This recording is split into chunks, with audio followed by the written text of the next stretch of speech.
Hello and welcome, everybody out there in D&D land. I hope you're all having a fantastic day today. Before we jump in the action, don't forget to like, comment, subscribe. All of those things help us out tremendously. If you're interested in supporting our community a little bit further, consider becoming a member here on our YouTube channel. Memberships start at just $2 a month, and you gain access to some really cool emotes. Lastly, if you are interested in joining any of our campaigns, we do have open slots available. Be sure to reach out to me and let me know. Be more than happy to have you sit down and join in on some of the action and fun. Now, without further ado, Barnabas. We find out that Durin's mother's body will arrive in 2 days, so we have a couple of days to do some prep. So Barnabas heads out with Durin's father to help him contact family outside of town as Letty starts digging into details about the prison. He finds out that the prison was built to hold adventurers and has a long standing of mysterious deaths.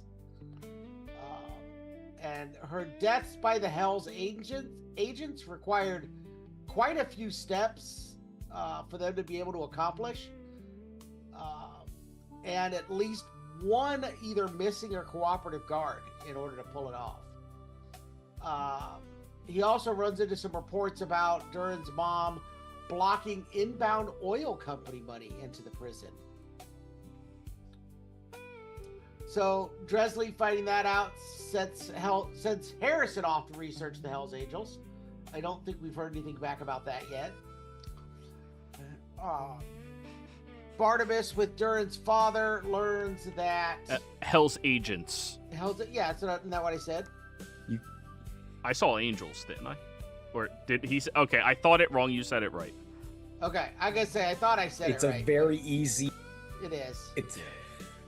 You definitely said angels the second time, but you said agents the first time. Okay, that's what it is. All right, I'm all by that.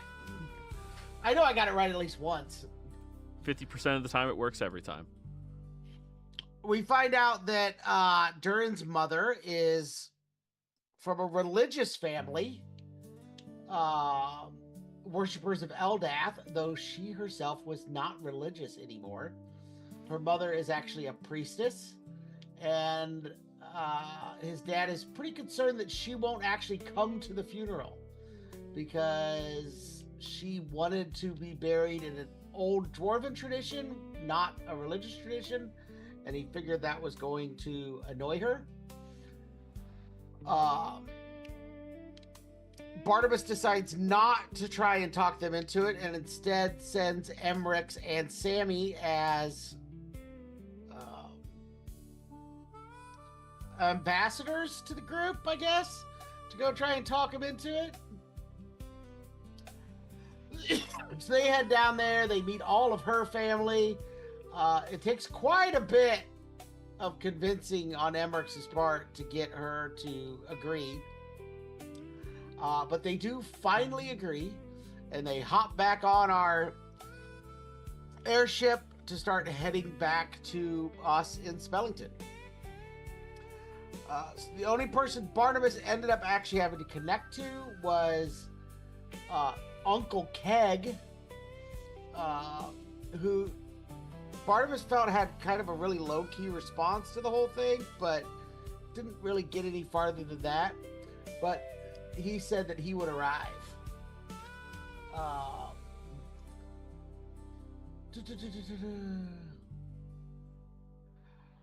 Back at the house, Durin eventually falls asleep in a chair as he's having problems sleeping for the night. Harvey tells him that he's not the right one to deal with this situation, and that maybe he should call up Thistle instead. So, because Harvey doesn't deal well with emotions. So, Harvey goes back home, and Thistle comes in to help Durin talk through what he's been dealing with. In the morning, we get up, we go get clothes for the funeral, and we run into Keg. And he immediately asks Letty to take his bike back to the house, which does not go well, as Letty immediately drops and damages it. So Dresley picks it up and then drives them both back, and then they spend most of the next day trying to repair it. And while Durin and Barnabas send snide remarks about how easy it is going to be for Keg to notice that it's broken or that they damaged it.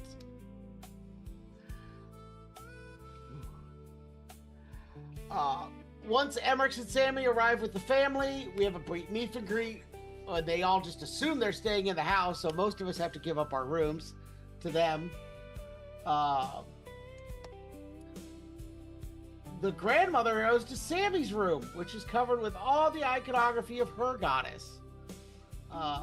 Melda, the grandmother, immediately storms off to confront Sammy. We all assume it's because of the nature of Sammy's goddess, but it's actually just because Sammy didn't bother to tell her she was a priestess, and she wished she could have shared that information during the trip so they could have talked about worship the whole time, rather than whatever filler they did for conversation. We eventually sit down to dinner that Melda had made. We have multiple prayers to start the meal. One by Melda, one by Sammy, one by Barnabas, and then Keg gives one that seems suspiciously like a prayer to the Green Band before Keg just storms out of the dinner. And that is where we left off. Alright. So, you all sit there in awkward silence as the food is being passed around and shared. Now, to many of your dismays, this meal is fantastic. Everything is deep fried. Everything is covered in salt and pepper and paprika and oregano and garlic powder. Everything is cooked and just good old-fashioned soul food. Things that make you feel whole. You never would have thought that you'd receive this type of cooking from, such a cold woman, but it tastes spectacular.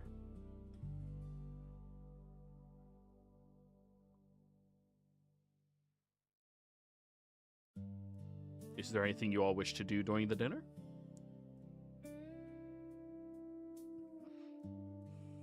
Wow, Barnabas, this corn is delicious. Is it hand-chucked? I don't know. I'm not sure where she got it, since my family ran out of all of our farms.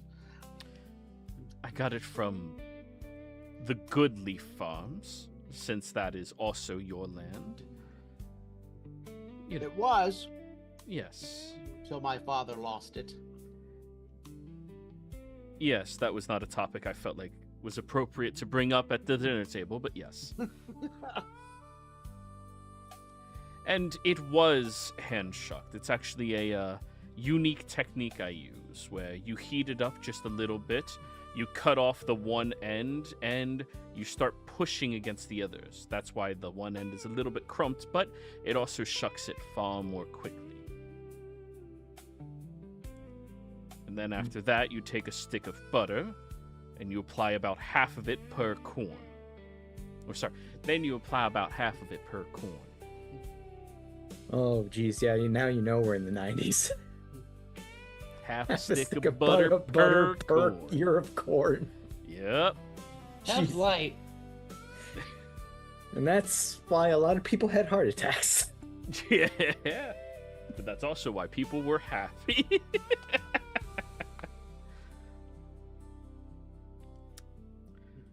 Durin, oh, yes. Oh, go ahead.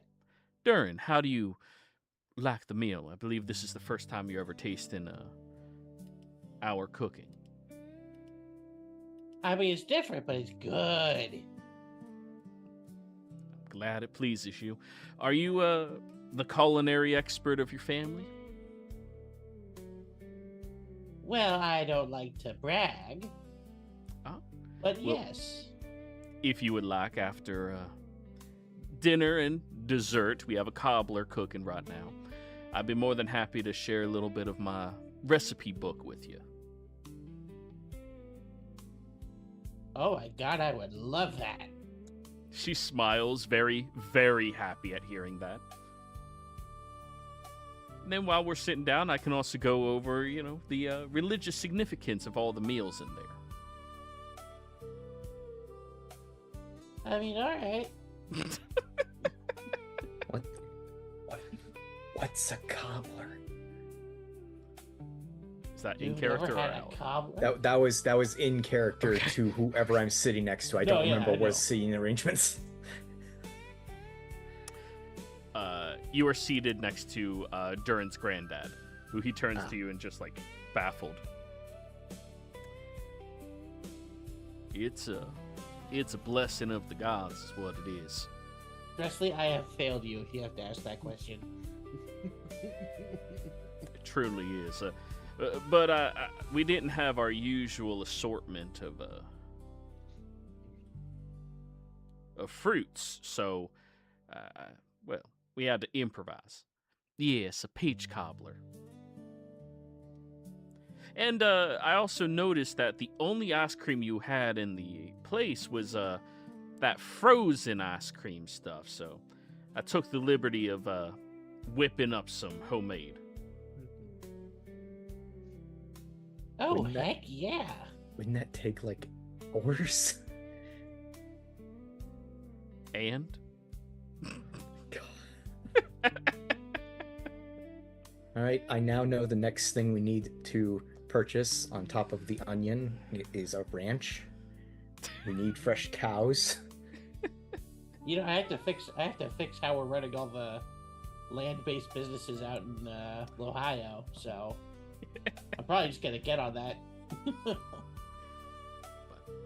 after the table is nearly cleaned of all food, she brings out this incredibly large rectangular tray of cobbler and places it on the table, before also placing down a giant wooden bucket of homemade vanilla ice cream. I'm Now picturing Tim's more gonna of a say barrel something. than a bucket. Yeah, sure. Now Tim's gonna say something weird like, I don't like ice cream on my cobbler. I could say something weird if you want. That wasn't going to be it. All right, what was It it would gonna be say? that I don't eat cobbler. I don't eat fruit-based desserts. You don't like hot fruit. I'm I from don't. the Northeast. I've never had cobbler. That's like half desserts. Yep, and those are the half I don't eat. I'll Even admit, chocolate, I not, guess, I'm is- not big on hot fruit desserts. I will eat an apple cobbler. I have had homemade ice cream though. Yeah. I'll eat an apple.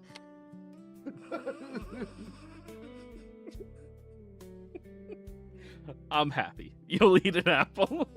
The fruit is opposite with vegetables for me. I don't eat fruit cooked, and I don't eat vegetables raw. So, You know what? That's the fair way to do that, I think. No! That's the No! reverse of how that goes. They're both good both ways, depending on the vegetable and depending on the fruit. Yeah, I'm just saying, I think if you have to prefer one way or the other, I think I lean that way as a preference. But like, cherry pie. See, I just don't like cherries.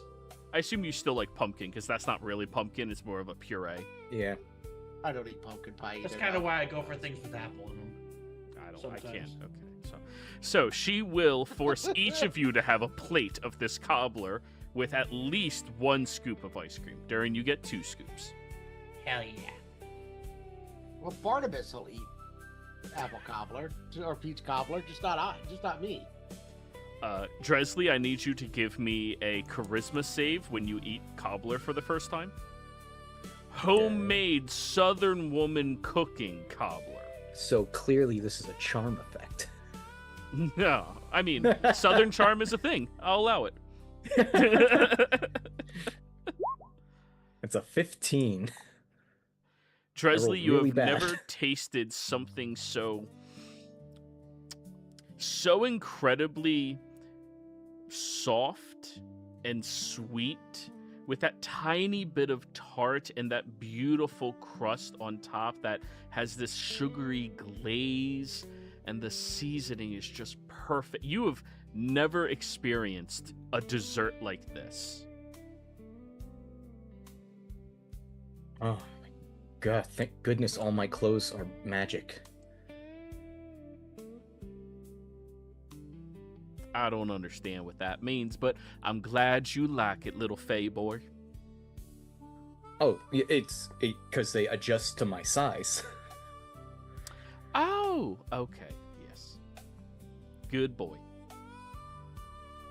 And To be how fair, about none of us ever understand what he's saying, so Very fair. And this entire time,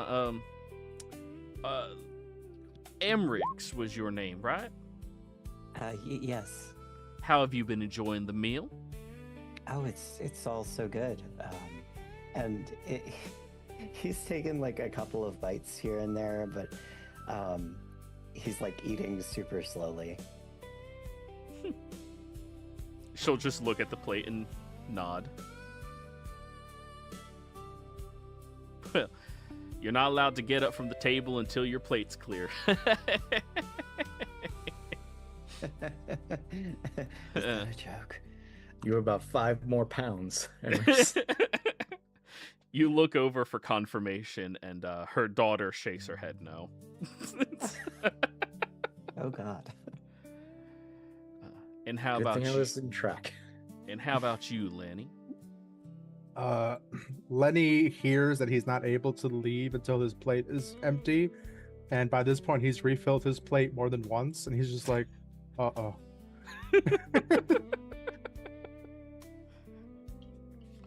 Does it count if I finished it and emptied it before?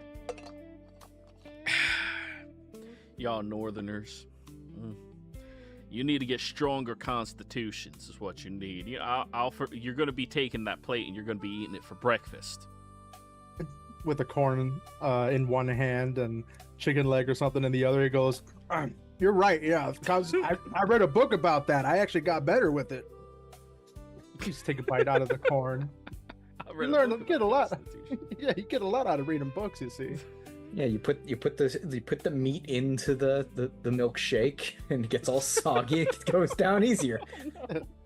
Speaking of which, since you guys were so fine to provide us with such a fine meal, I think we should maybe provide the next one, right? I mean, I could whip up some dishes for you guys. Oh, that So wouldn't be some- necessary. Yeah, I'll just clean the dishes afterwards. I'm more confident in that. Oh, that would be darling of all of you to clean the dishes. I could definitely help with that. I'm sure we could figure out something for a meal. Sammy is an excellent cook. Oh. Well, if you would prefer to have a different priestess's cooking, that's perfectly acceptable. Well, it's just a matter of sharing the load, so to speak. Oh, you all have been more than hospitable by giving us a place to stay. Not much like that biker outside. I sense there's some animosity between Keg and at least some of your family.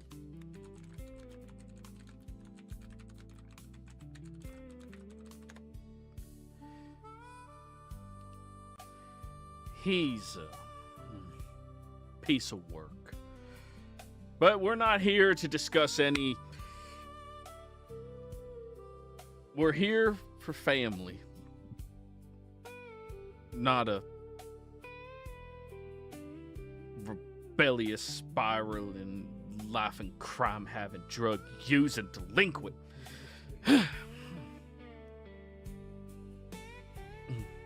Please excuse me. Would anybody like some more ice cream? I'll go get it. And she excuses herself. Oh, heck yeah. I'm already working on fifths.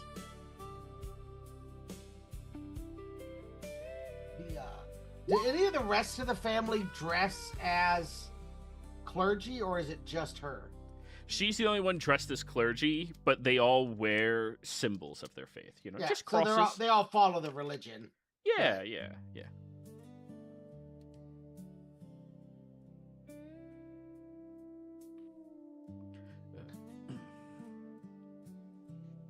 thank you all for having us. It is a lovely, would you call this place an onion? I believe our old mentor called it the glass onion. I do not know where he got the name from. Your old mentor, huh? What was he mentoring you in? Finance? No, Okay.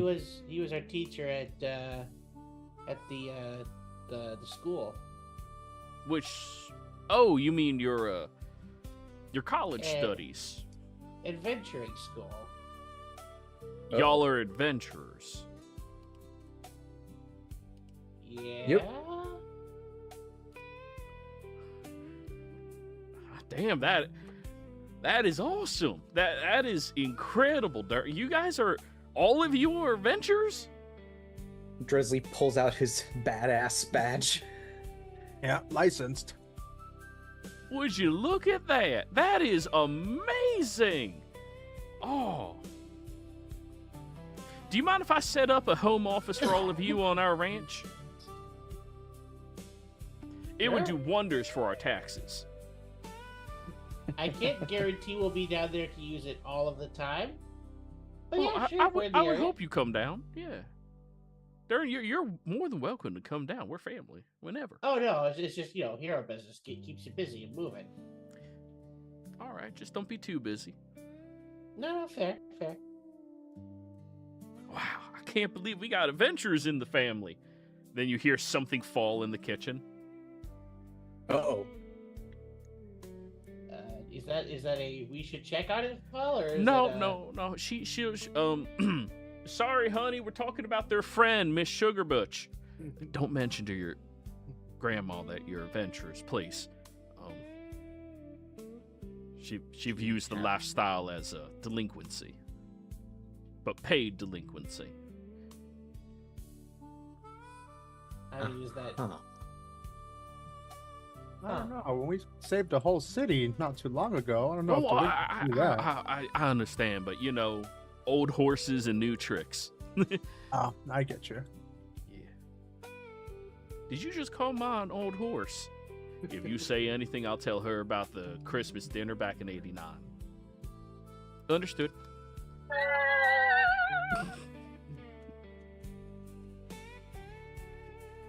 Wow. Yeah. I'd love to hear more about that. Oh, sorry, Miss Sugarbush, for throwing you under the bus there. But she likes you the most.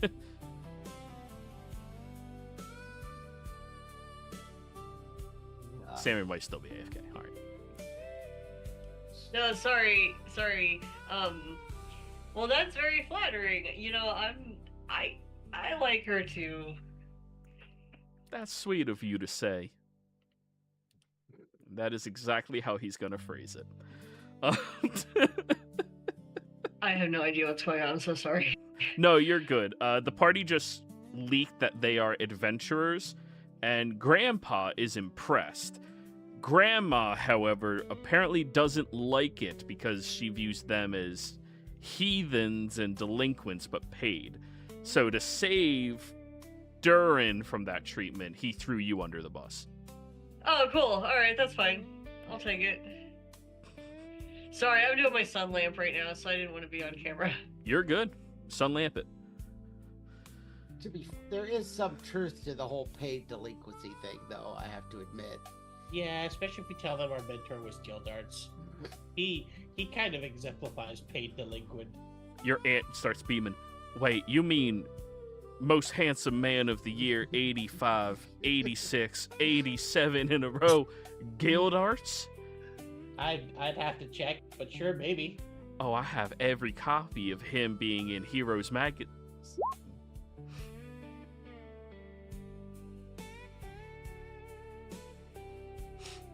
Fair enough. I would love to meet your mentor one day, Darren. Oh, he might show up tomorrow. Oh, really? Y'all invited him? Oh God, I should. I'm gonna instantly send a message or a I send. thought Durin's dad already invited him. I Because doubt they it. were I grouped thought so together. too. No, Darren's dad did not. He invited everyone in the family. Okay, that was. I'll send Gildarts a message, Yeah. and I'll build a fourth too. I'll also send one to Gerard. Oh. I'll send to both of them and let them know that we got a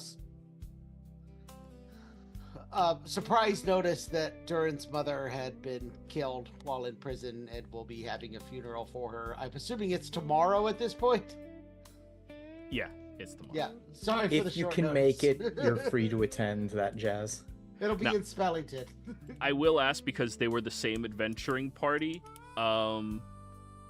What's his name? Bread? Bread Lasso. That's up to you if you want. I'm just pointing, like, they were all the same adventuring party. Yeah, which is why I thought his Durin's dad invited Gildarts. God damn. All right, I'll burn 2 more spell slots, and I'll contact Bread, and I'll contact Ochan. All right. Just let me know what you shoot them. Why can fuck off? Why? Well, we don't know that he was part of the group yet, do we? No, they were all the same first adventuring party together. Oh.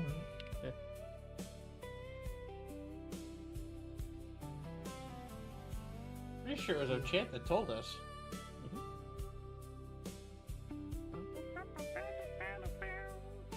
It has been a whole story arc since that conversation. Oh, absolutely. That's fair. Yeah. And Durin's dad also retired from adventuring almost immediately after starting. Because kids.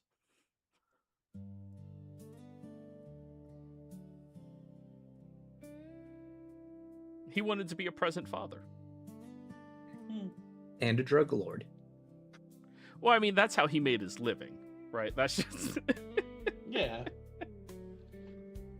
I'm sending everybody the same message. I I'll figured. leave the room to do it. I won't do this at the table. I'm gonna, as soon as somebody mentions Gildarts, be like, "Oh, I'm gonna go use the restroom. I'll be back." I disappear for a couple of minutes. Just. This is... Go on. This is Barnabas. Durin's mother was killed in prison a few days ago. We will be holding a memorial service in Spellington tomorrow. And it's 24 words. All right. The first message you get back is Ochant. Oh, man. I'm sorry. I'm on a quest. I can't make it.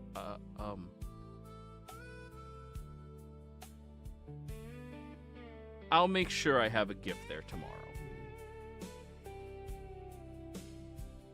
And then you get one back from Bread. You know I will be there as soon as I can catch my horse up on anything that will ride. It'll be not an issue whatsoever. I will be showing up.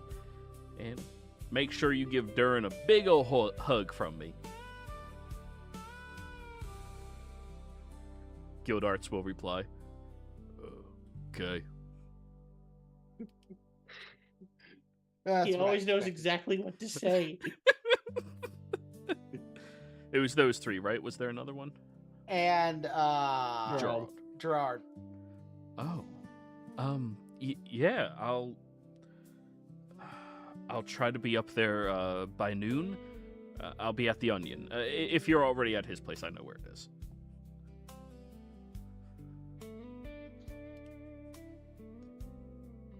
I burned through a whole bunch of spell slots. I have nothing left to respond to the rest of them again. I only have to burn fifths. I already burned all my fourths and my thirds. And now for me to throw the attack at you. So That's fine. Hey, there is a non-zero possibility of a hit coming at a funeral. This is not the mafia we're dealing with. We're dealing with the devils. yeah. Technically, we're the mafia side of that equation, but go on. So, after dinner, you all hang out. Some of you cleaning up all of the dishes while you begin to hear stories of your family of old Durin. Your grandma is graciously showing you her recipe book, which has been passed down for generations in your family.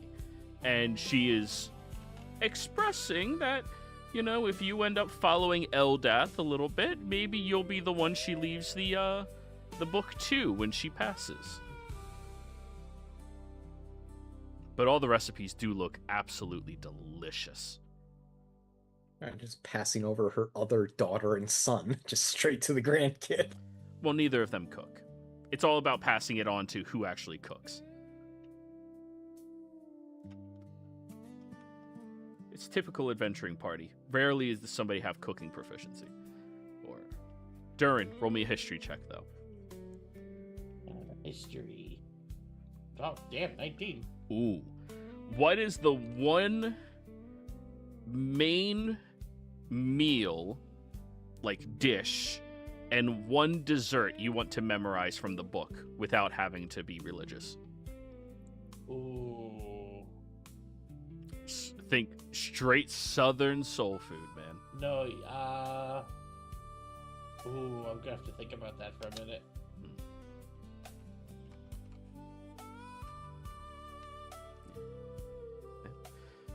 During the time as well, while this is happening, you all hang out with the family and you hear a sad guitar outside as Keg is just hanging out in Sammy's hammock playing it. Oh, I just assumed he left. No, he's here for family. He just wasn't sitting at a table with them.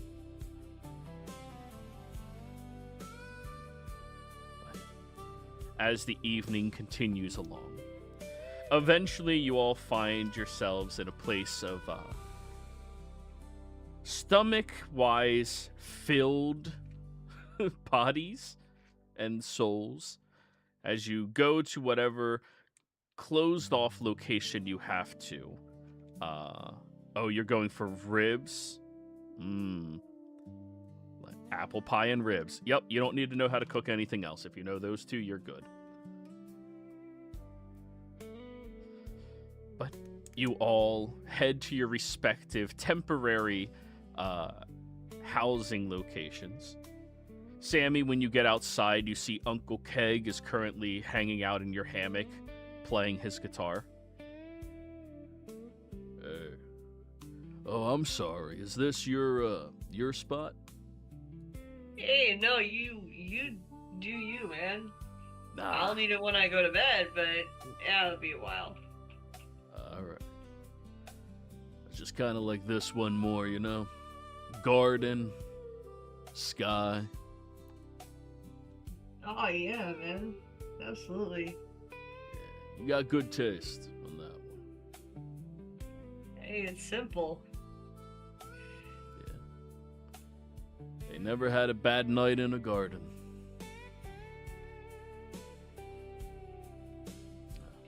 You need anything? Is there any more of that cobbler in there? That smelled really good. Oh yeah, man. I'll go get you some. Yeah, nice. All right, I appreciate that. Yeah. It was Sugar Butch, right? Oh yeah, Sammy Sugar Butch. You just call me Sammy. Sammy, pleasure. Thank you. Yeah.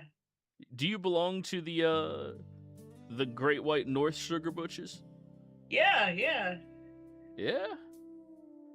Yeah. I rode through there a couple of times. Oh yeah. Yeah, good folk out there. Good living. Yeah, you know, it's pretty good out there. Yeah, I mean, minus the Yeti attacks, right? Oh yeah, that sucks. Not the best. Nah, but honestly, real nice people up there. I like it. Y'all grow some really good flowers. You guys grow some really good flowers. Yeah, it's unique. It's got its own flavor to it. Scent to it. Oh, so you are. Yeah, the weed up there is fantastic. Oh, okay, we were talking about weed. Wait, you did? I was talking about weed. What were you talking about? Weed. Okay, cool. All right, we're all the same. All right, just. All right. Yeah. Sorry, I'm a little high right now. That's a good way to be. But I gotta be sober for tomorrow, so I'm staying sober tonight. But yeah, good people. But can you fetch me that cobbler? Absolutely, I'll be right back. I really appreciate it. My pleasure. Roll me a stealth check to sneak him cobbler. Oh shit. As everyone's in the kitchen right now, Durin is learning and memorizing apple pie recipe. Somebody may need to roll for me because my page ain't wanting to load. Stupid. Let me try it one more time. Mhm. Yes, can somebody roll for me because it doesn't want to load. Yeah, I can. Thank you. You better not roll like shit, Barn. What'd you roll? What'd you roll? 10. No. You rolled like shit, Barnabas. You weren't here for Saturday. Uh-oh. That was bad. It was real bad. 6 nat ones? 6 nat ones versus 1 nat 20, I think, in Yeah. over 2 games. Let me that's pretty close bad. out and try to come back in. I mean, in Barnabas' defense, that's a natural 8. That's not the worst. It's 2 natural 8s. All right. Well, see, sadly, yeah. I see Sammy making a very poor attempt to get some food, and I'm like, I was gonna get some more too. Did you want a piece? Yeah, I'm definitely gonna need to get a piece of this. All right. How many have you had? Well, I'm getting this for somebody else, so Oh, that's nice of you. I don't think haven't I- had any, but oh, I my don't think any of character the- loaded. Sweet. I don't think any of the plate would make it to whoever it was intended for if I brought it. But I'll go get you another plate, and I'll try to assist and get myself one at the same time. Probably my 3rd slice by this point. alrighty. Then you can go ahead and roll a stealth check yourself. Oh, my stealth is only a +2, so we'll see how that goes.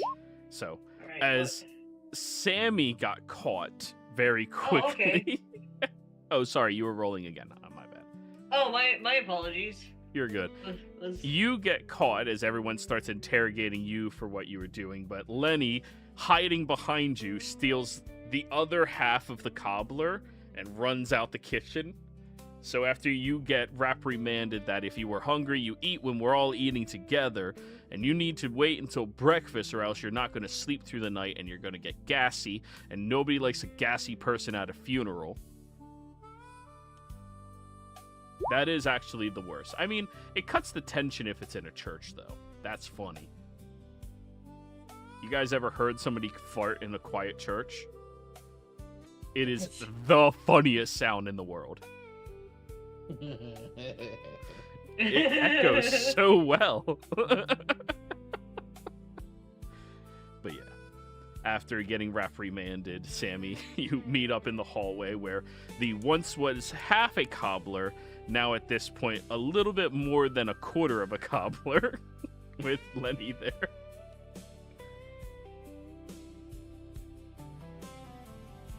Hey, thanks. Can I have some of that, Lenny? Yeah. I grab some of it and I cut a small slice from the total, give her that small slice and go, there you go. That should hold you over, or whoever that's for. Who is it for? Fuck, Joey, who's this for? Keg. Uncle It's for- Keg. It's for Uncle Keg. He's out of my Oh. hammock. Oh, and I switch plates. Take the small one. The Here you guy go. whose bike you scratched. Yeah. You can take the big piece. I've had enough, I think. Hey, thanks. Tire body weight. So, you bring that outside. Lenny, are you joining them outside, or are you going someplace else? Nah, I'm just gonna sit at the table. All right. You go outside and share the rest of the cobbler with Uncle Keg, who he's starting to share a few memories he has of Durin's dad from back in the day. Yes. Growing up, the two of us were always inseparable. Actually, until Bronca came around. both of us were just hot-headed, rebellious assholes who wanted to do nothing but get a ride underneath us and drive off into the sunset. But, you know, that doesn't always stick around forever. While we were at Spellington, he ended up spying the Bronca girl. She was there on as a cheerleader for the other football game we were playing. And man, I've never seen a dwarf's jaw drop so quickly.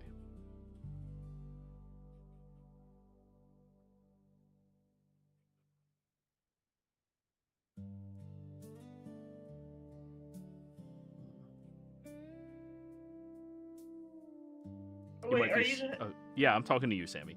Oh, I thought you were telling this story to somebody else. I got Nope. really confused for a second. No, this is your scene. You're Sammy.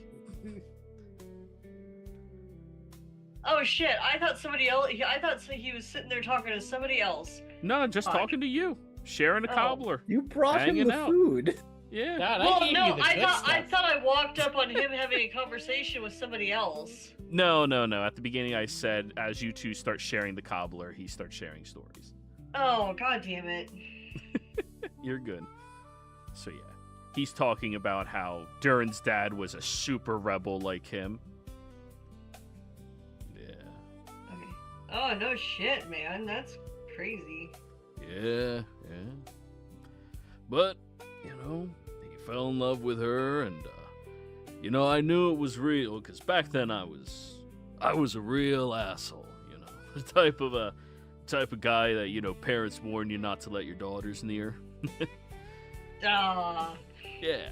I bet you were a gentleman. No, I wasn't. I was a right piece of shit. I had therapy Oh. since then, so I can say it, but yeah, I was pretty bad.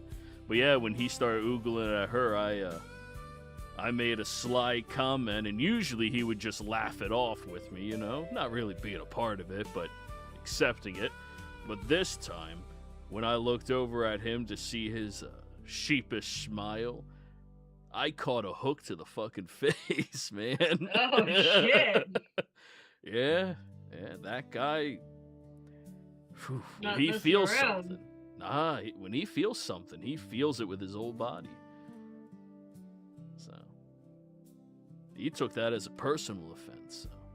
So that day on, Yes. we weren't really that Sorry. close. No, are you kidding me? It's important to stand up for what you believe in, and he believed that one day she'd be his wife. And now here we are. Yeah. But sweetest couple I've ever seen. Yeah. It's nice seeing people that actually care about one another. It's not something you see a lot nowadays, you know?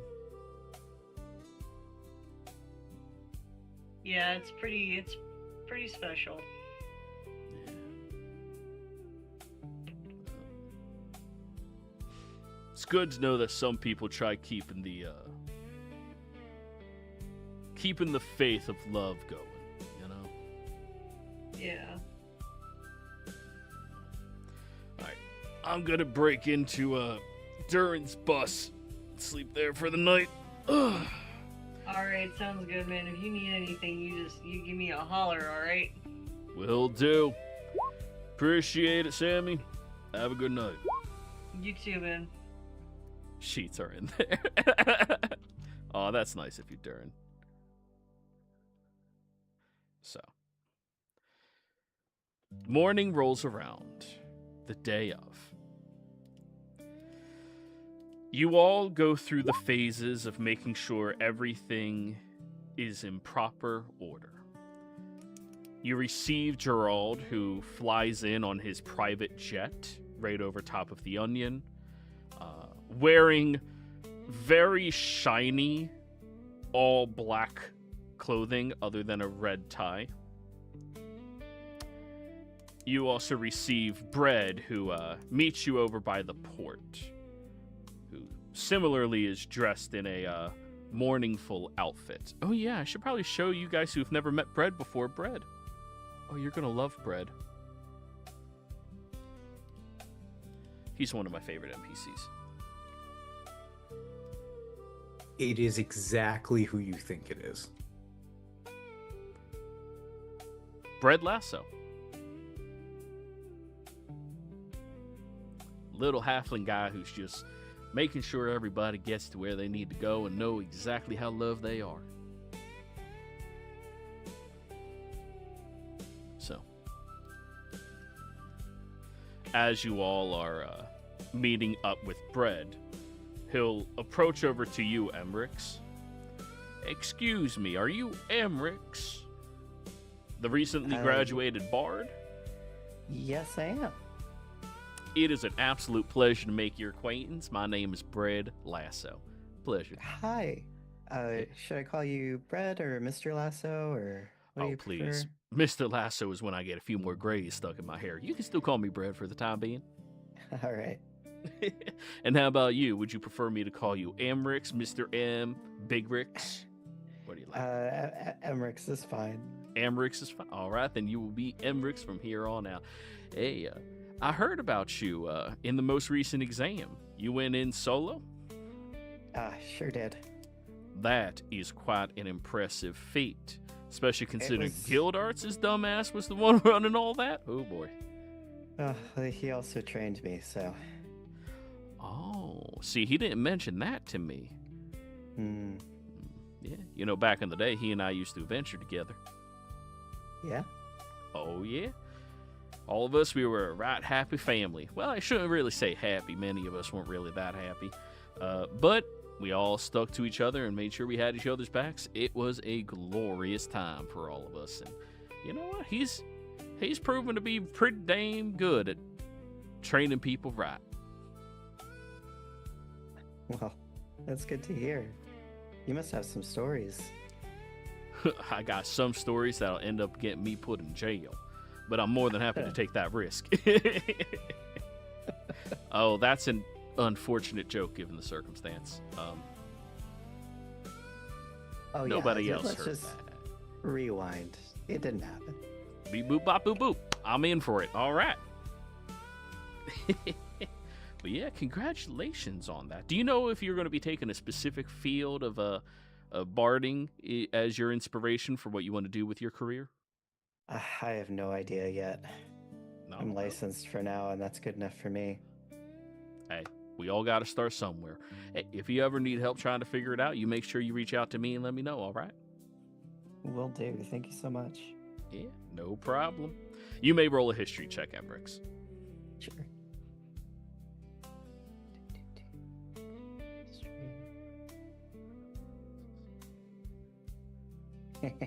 8. Yeah, you have no idea who this guy is. I have no idea. He's just some halfling who's very chipper and happy. Yeah, Gildart's never mentioned him. No, Godarts doesn't mention anybody.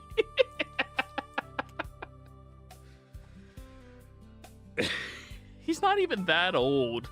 I mean, he looks old, but that's because of his diet. Emmerich just got out of high school, so Yeah, everyone's old. That's right, yeah. But after some time picking one another up, you all head on over to the Zen and the Art Sanctuary, where right now the entire trailer park is coming together to set it up for this funeral. As you arrive, you see Gildarts is already there, currently sitting on top of a few crushed cars with his jean shorts and his great sword across his back, keeping a sentry over the location. He looks down at all of you guys and just gives you a little nod, Durin. I return it. When Bread sees you, Durin, though, he runs right up to you. Oh, Durin, you come here right now, boy. You come here, right in the arms. All right. And he tries to hug you as best as his little body can. Oh, I am so incredibly sorry for your loss, Durin. I can't imagine what this feels like for you, but hey, if you ever want to sit down, you ever want to talk, all you need to do is reach out, all right? I do appreciate that. Thank you. Yeah, sure, buddy. Hey, you need anything right now? You need me to fetch you anything to eat, anything to drink?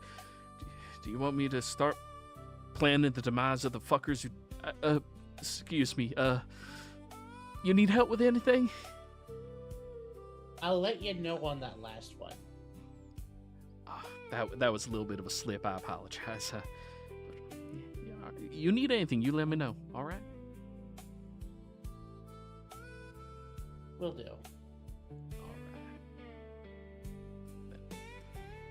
Afterwards, Gerard approaches you much in the same manner, giving you a hug and offering the condolences, and if you need anything, the same thing that you hear over and over and over all day long.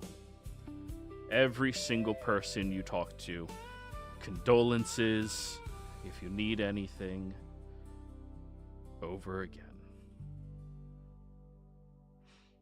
It starts to become annoying, Durin. Everyone trying to be nice about this situation and treating you like you're a sensitive little kid. There's nothing pleasurable or nice about this situation at all, but the coddling is somehow making it feel worse.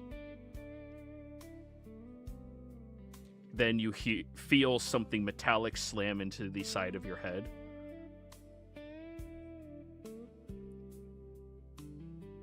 Ow.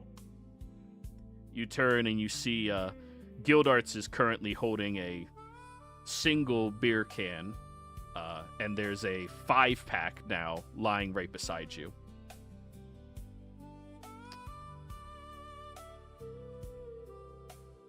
Okay, I appreciate the gesture, but don't just throw that at my head. What are you, a pussy?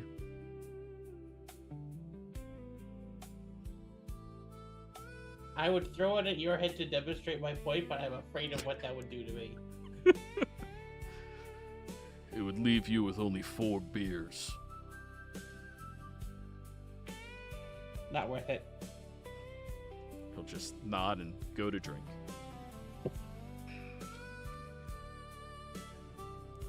By the time the sun begins dropping over the trailer park, it has all been transformed for this funeral. Cars are parked wherever they fit. Half of them are on the grass, a few are angled along the dirt line. And one old pickup has 2 wheels resting in a drainage ditch because nobody wanted to ask the driver to move it. There's old dwarven muscle cars with long hoods and fat tires, family sedans with faded paint, motorcycles lined up near Keg's bike, and cream-colored station wagons with wood panels and a little protection charm hanging from the rearview mirror. The trailers sit beneath tall pines and broad coastal oaks, with moss hanging and clinging to them, and with a very gentle evening breeze. Beyond the far row of these trailers, the land is lush and even beginning to become filled with more people coming out to celebrate. As you are enjoying the warm, slightly humid weather, cold bottles begin to get passed all around. Everybody getting a beer or a soda. Sprite being the only soda here, everybody, just so you're aware. You have no option. People have strung tiki lights along the dirt line, around the porches and across the open yard where the family has set up folding tables. Most of the lights burn with ordinary orange flames. A few have small enchantments worked into them. One shifts between blue and green every few seconds. Another gives off tiny gold sparks that drift a foot or 2 before vanishing. Someone is planted 2 crookedly beside the driveway, and they lean towards each other like they are trying to listen to the conversation.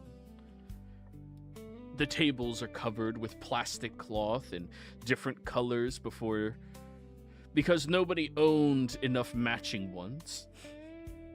Red checks, faded flowers, solid blue, one with cartoon fish on it. The corners are held down with ashtrays, bottles, old tools, and a ceramic frog somebody found on a porch. The food just keeps arriving. There are trays of fried fish, pans of macaroni and cheese, baked beans, potato salad, deviled eggs, smoked sausage, pulled pork, cornbread, casseroles covered in foil, bowls of pickles, bags of chips, and a stack of white bread still in the plastic. Melda has made several dishes herself, and her food sits in heavy serving bowls around the foil pans and paper plates. Dorna keeps moving things around because she does not trust anybody else to arrange the tables properly. The drinks take up almost as much space. Beer fills 3 galvanized tubs packed with ice.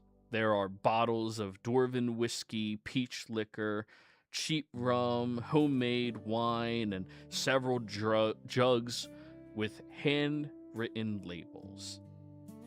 Keg's clear liquor sits by itself at the end of one table, with a note taped to it. Drink slow, do not light cigarettes near cup. A portable cassette player and 2 large speakers have been set up on the porch. A milk crate beside them holds tapes collected from relatives. Some have handwritten labels, some are old commercial albums.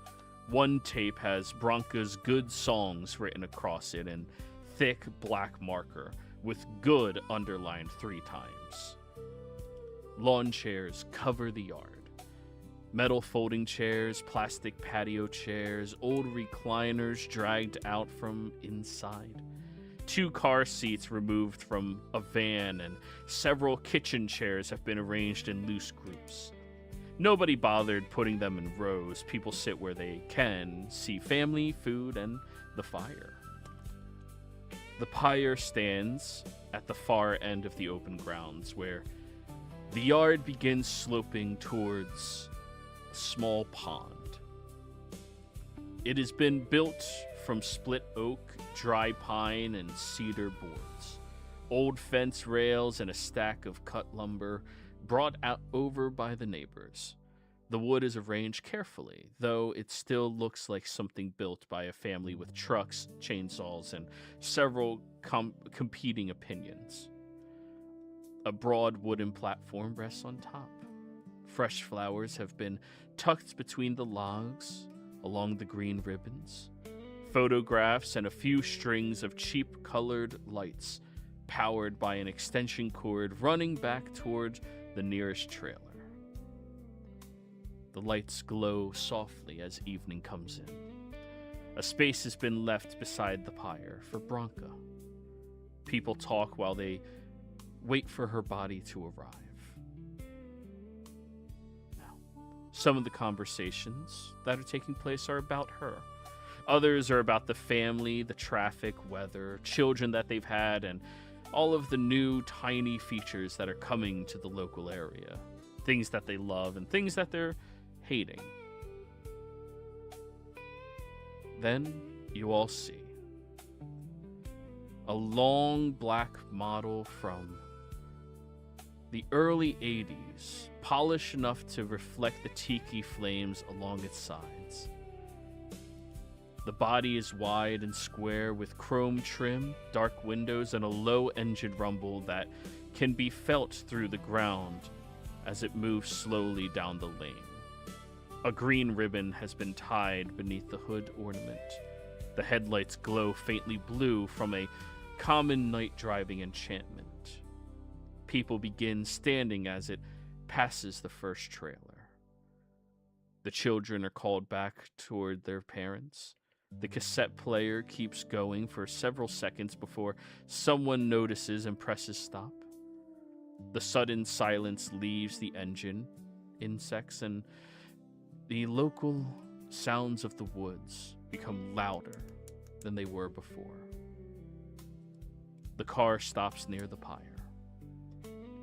2 funeral workers step out. They wear black suits that have seen a lot of use, and both look uncomfortable beneath the attention of the family. They walk around the rear and open the long hatch. Bronca's coffin slides out of a metal rail. The wood is dark, polished, and plain. Brass handles run along both sides. The prison identification plates has been removed, though 4 small holes remain where it had been screwed into the end. Edrin reaches the coffin before either funeral worker can say anything. He places his hand on the lid. Baran comes up beside him. Harlick joins them, then Dorna, Keg, then you, Durin. The funeral workers release the locks holding the coffin to the rail. Edrin looks at them. All right, we got her. And then the family takes the weight. They carry Bronca across the grass together, moving slowly around the chairs and tables. People follow behind them. Others stand beside the path with drinks held against their chests. The coffin is placed on support near the pyre. For a few seconds, nobody opens it. Edrin rests both hands on the lid. His thumbs move against the polished wood. Baran stands beside him with his mouth pulled tight, and Dorna has already started crying. Harlick keeps looking at the ground. Melda steps forward and touches Edrin's arm. He opens the coffin, and then you see her. Bronca has been dressed in a dark green blouse, a black skirt, thick boots, and the silver belt she wore before prison. Her hair has been washed, combed, and braided. A folded cloth rests beneath her hand. The mortuary has covered the worst injuries. Her family can still see bruising near her temple. There is swelling along one side of her face and damage beneath the collar of the blouse. The work is careful, though it cannot make her look as though she died gently. Melda leans over her daughter. She puts one hand against Bronca's cheek and runs her thumb beneath her eyebrow, the way a mother might check a sleeping child.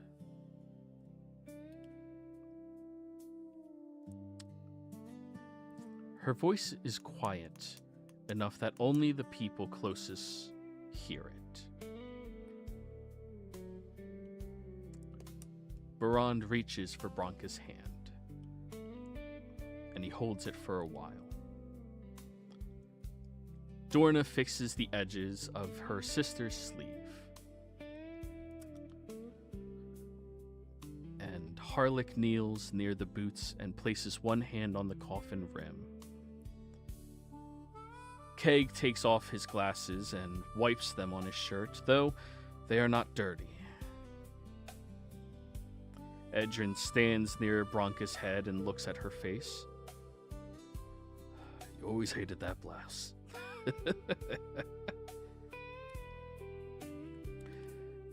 She would be furious if she knew we were about to burn her in it. His laughing seems to help for a moment. When the family is ready, Bronca is lifted from the coffin and placed on the wooden platform above the pyre. They arrange her carefully. The green blouse is smooth, her boots are set straight, her hair is moved away from her face. Melda places a small copper cup beside one hand. There's no prayer with it. The cup belonged to Branka as a child, and Melda carried it all the way here from the Gulf.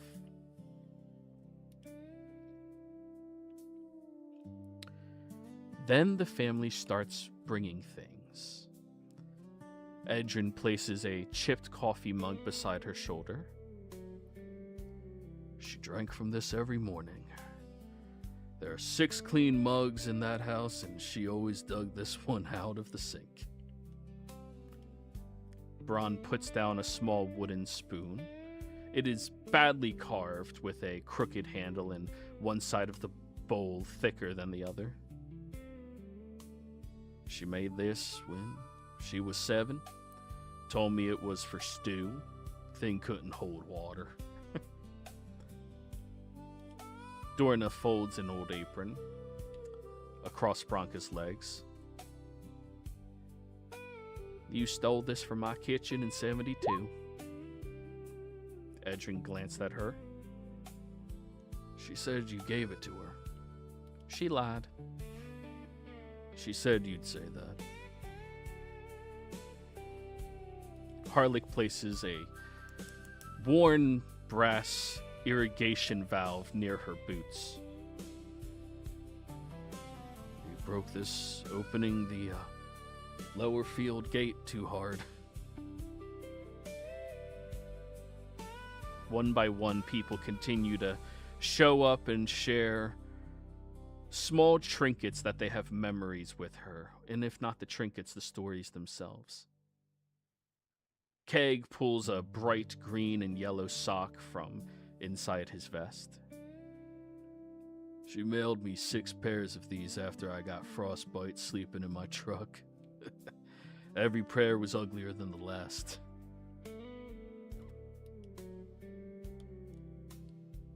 I think she chose this one on purpose. One by one, everybody shares their memories and stories, outlining the type of person she was. And then, people look over at you, Durin.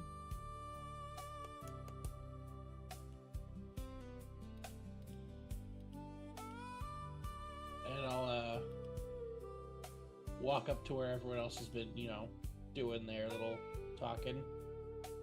And I'll just, my mom and I always had a good relationship between the two of us. And one thing we always had in common was food. She had this restaurant she used to work in, sort of like a family business. We'd all hang around when we weren't busy. And, I remember, we'd all just, have fun. Me and my sister would help out. Sometimes we would, just chop vegetables in the back, or we'd help bring stuff out to customers, little things. And I also remember all the time she'd take us into the back and we'd go talk to the bookies and whatnot, and we just sit in the very back office and to talk and tell stories to each other. And I'm probably gonna just think of her every time I'm in the kitchen. But, after a while, that should be a good thing too.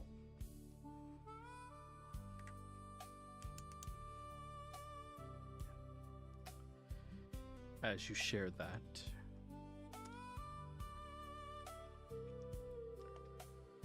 your sister steps up, holding a pair of really beat up unicorn themed drumsticks.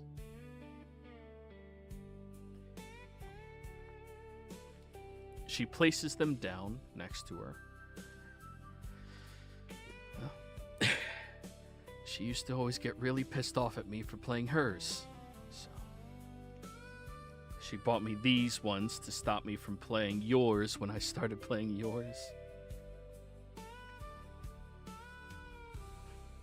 Thought they were the dumbest looking things ever, and made me want to hit the drums even harder, which turns out that was her intention the entire time. A few years ago, she told me she just wanted me to tire out as a kid by beating up on my sticks.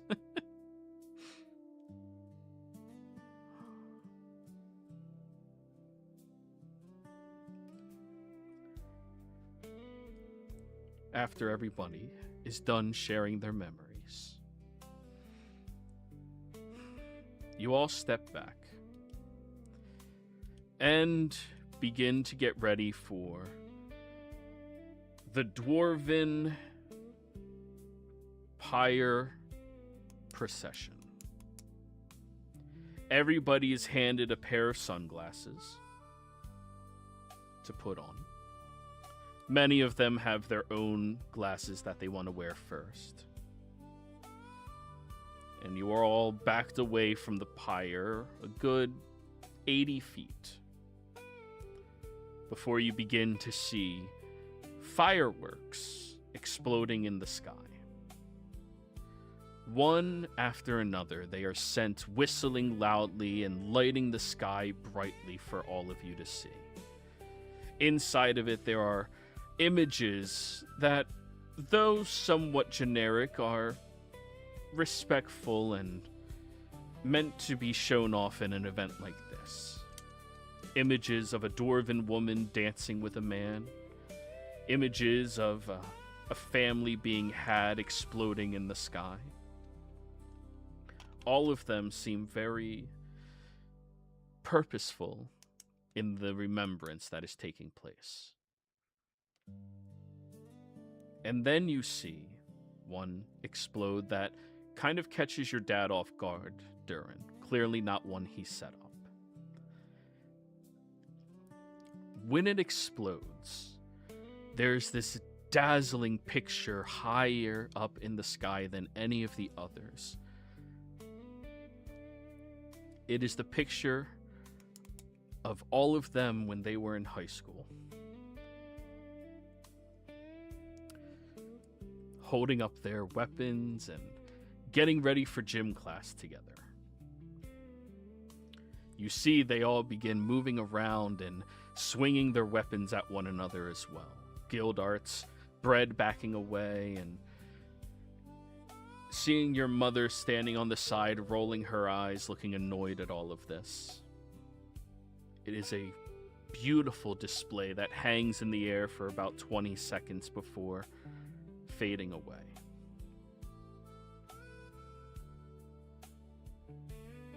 And then the last of the fireworks are fired directly into the pyre, where they begin exploding from all of the gasoline in there and all of the other combustible things that they've gathered. You all watch as the brilliance begins spreading further and further, now knowing why you needed to wear sunglasses to be able to bear and witness this. The pyre ignites high into the sky, and everybody is clapping loudly and screaming and celebrating. You see all of the dwarves are loving the beauty and the excitement from this and celebrating the life in a way that any of you who have never studied Dwarvish before wouldn't have understood. The way they send off their dead, the way they remember the life and make sure the entire thing is about them. It is a beautiful ceremony and celebration of life. And as this pyre is raging, the entire night everybody is drinking. The entire time. I need you all to give me con saves, and if you are not a dwarf, you have disadvantage, because you are drinking with dwarves.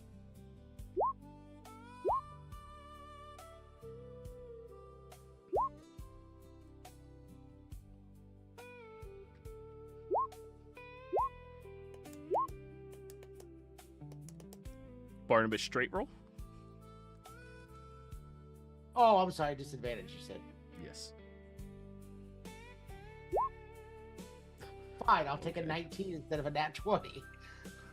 Sammy and Emrix, even if you try to say, "Oh, I shouldn't drink this much," you're at a dwarven funeral. You're drinking, and the two of you get absolutely shit-faced. Oh, Lenny rolled a 14, and Lenny get absolutely shit-faced. The three of you pass out well before the pyre even ends, and the dwarves take care of you, making sure that you get brought over to some broken down car seat in the back and laid down to rest in. The others, you manage to stay up for the majority of the night, drinking as best as you can to hold up and stick with everyone. During the entire time, Durin, you keep catching glimpses of Gildarts, still up on top of that car, drinking himself and making sure he's staying up with everybody, but the entire time looking over the event, making sure nothing untoward is allowed to happen tonight. Towards the end of the evening, far past midnight into the wee hours of the morning, just the three of you remain awake, Dresley, Barnabas, and Durin. It is you three and Keg. Everyone else has passed out long ago. And the four of you are fucked up at this point, loaded beyond belief.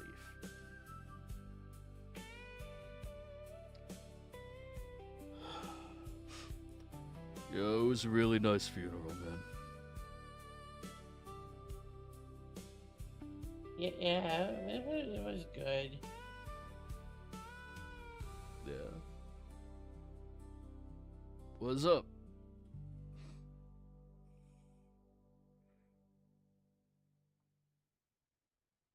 Little man, what's up?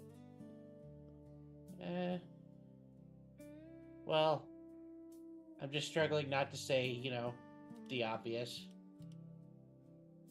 But,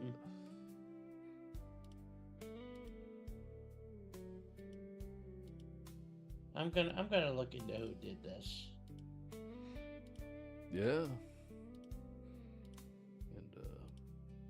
what are you gonna do? Do to those guys? Probably fuck them up. Not like the way we are now, but like dead. Yeah.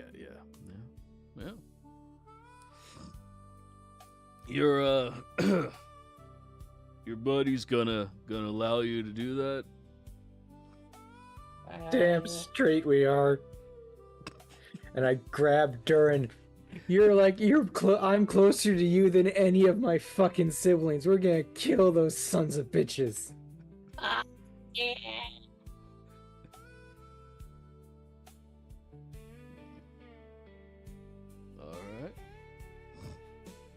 All right. I'm in.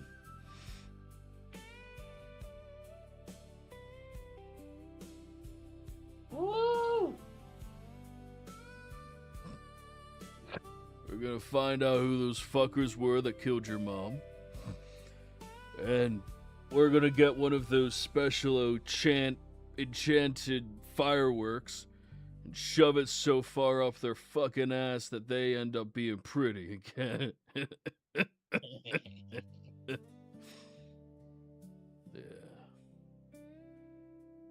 Alright. Whoever says revenge isn't worth it is a fucking idiot. Yeah, I know, right? Revenge is totally worth it. Right, Barnabas? Always. Damn Skippy.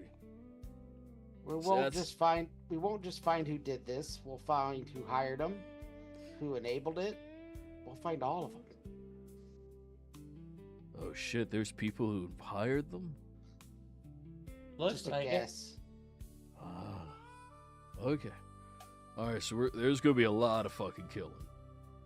it. Say, do you know the Hell's Devils? The Hell's Agents? That one. I've had a couple of run-ins with them, but I don't know them, you know.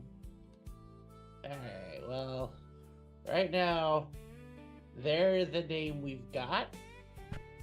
Oh. Alright.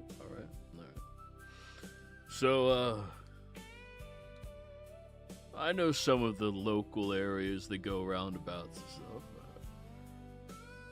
When I can get back on my bike without concerning everybody, I can go visit some of those places and see how many scalps it takes to get to the Tootsie Roll Center, right?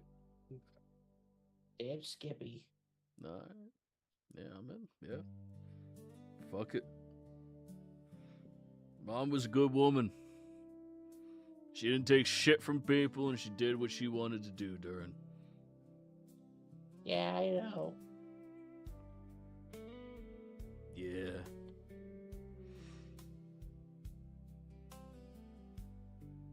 Alright. Well, I think it's about time I go to sleep. Whew. Good night, boys. He stands up. Gildarts. What'd you say? Just good night. Yeah, that's not Gildarts. Keg stands up from his lawn chair and collapses directly onto his face, falling asleep right there.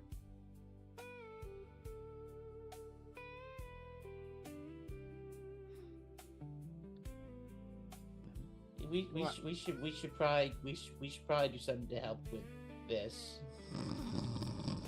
I'm sure he'll be fine. Do you want us to try and carry him? I mean, only if it's not like. Nah, it's gotta be a pain. Nah, he'll be fine. He just seems really solid. I'll drag him by his legs and put him in the bushes. Yeah, the movies make dwarf tossing look really easy. It's not. It's really just not. He's also about 5 of the people in those movies. Exactly. Most dwarfs are. Tresley, it takes you a lot of falling over and effort to drag him to the bush.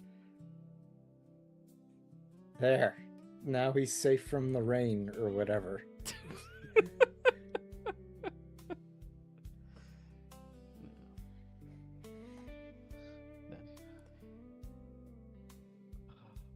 After some time. Yeah, Barnabas?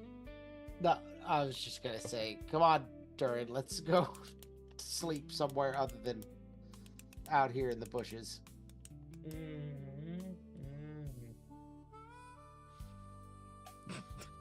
Unless you want to sleep here in the bushes. No, your plan sounds better. So, the three of you stand up and walk with one another until you eventually find your way inside of your double-wide trailer, finding a couch, a love seat, and a recliner that the three of you can get on. There's no shot that you guys have the dexterity to make it down the hall to one of the bedrooms. No possibility of that. But after you find your respective areas to fall asleep on, begin to dream and allow yourselves to slowly fade into a much more peaceful and relaxing state. You can hit your long rest buttons, everybody. And when we come back from break, it's time for Killian to give you the good and bad news.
So, oh yeah, by the way, everybody, during break, I hope you closed out of the tab and then opened it back up because of the memory leak. You know, if you care for that at all. Immediately, people close out. Yeah. So, in about noonish, a little bit later, you all begin waking up with a cranking headache, and your stomachs are thrown asunder, and oh, drinking with dwarves is a problem. It's a problem. Or is it a solution? It's a problem. So, as all of you are waking up, you hear over by the front gate area, wait, why won't you fight me? No, don't be a fucking loser. Fight me.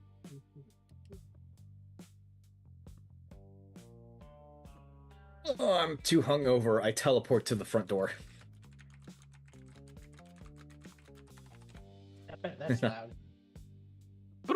Crash in the door, opening it, and you see Gildarts is standing on top of one of the compressed cars still, and Killian is down at the bottom of it, staring up at him.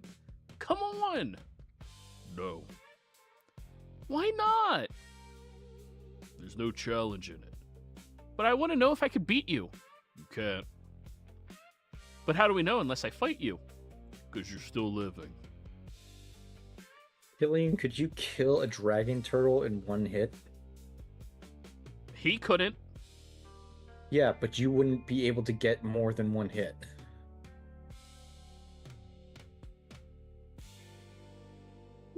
Okay, anyways, I'm here on work. We're going to fight one of these days. Yeah, as soon as you can reach the top shelf.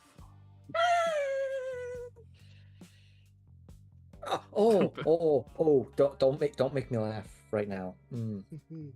You feel a metallic clang against your head.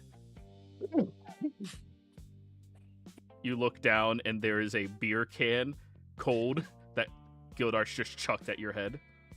Actually, sorry, there's a 5-pack of them. You would totally knock that off.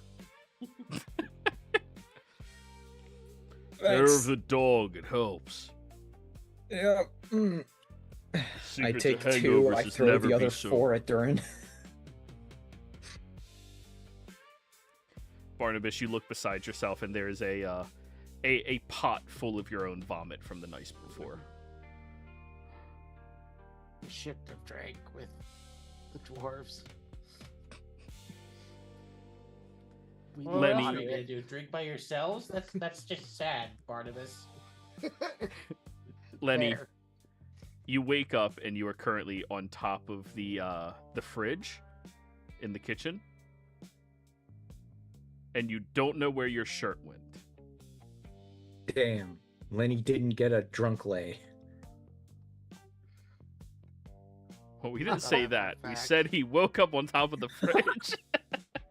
Without his shirt. Yeah. If anything, that's a maybe. Yeah. I think that points to the other side. I'm gonna take this as a wild night and hope for the best outcome.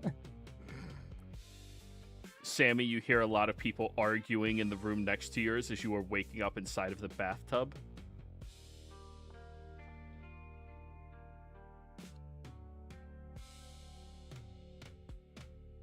She may have. Oh, there she is. No, I'm good. I'm good. Oh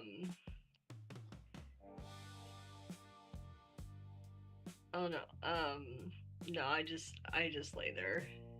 All right. Sorry.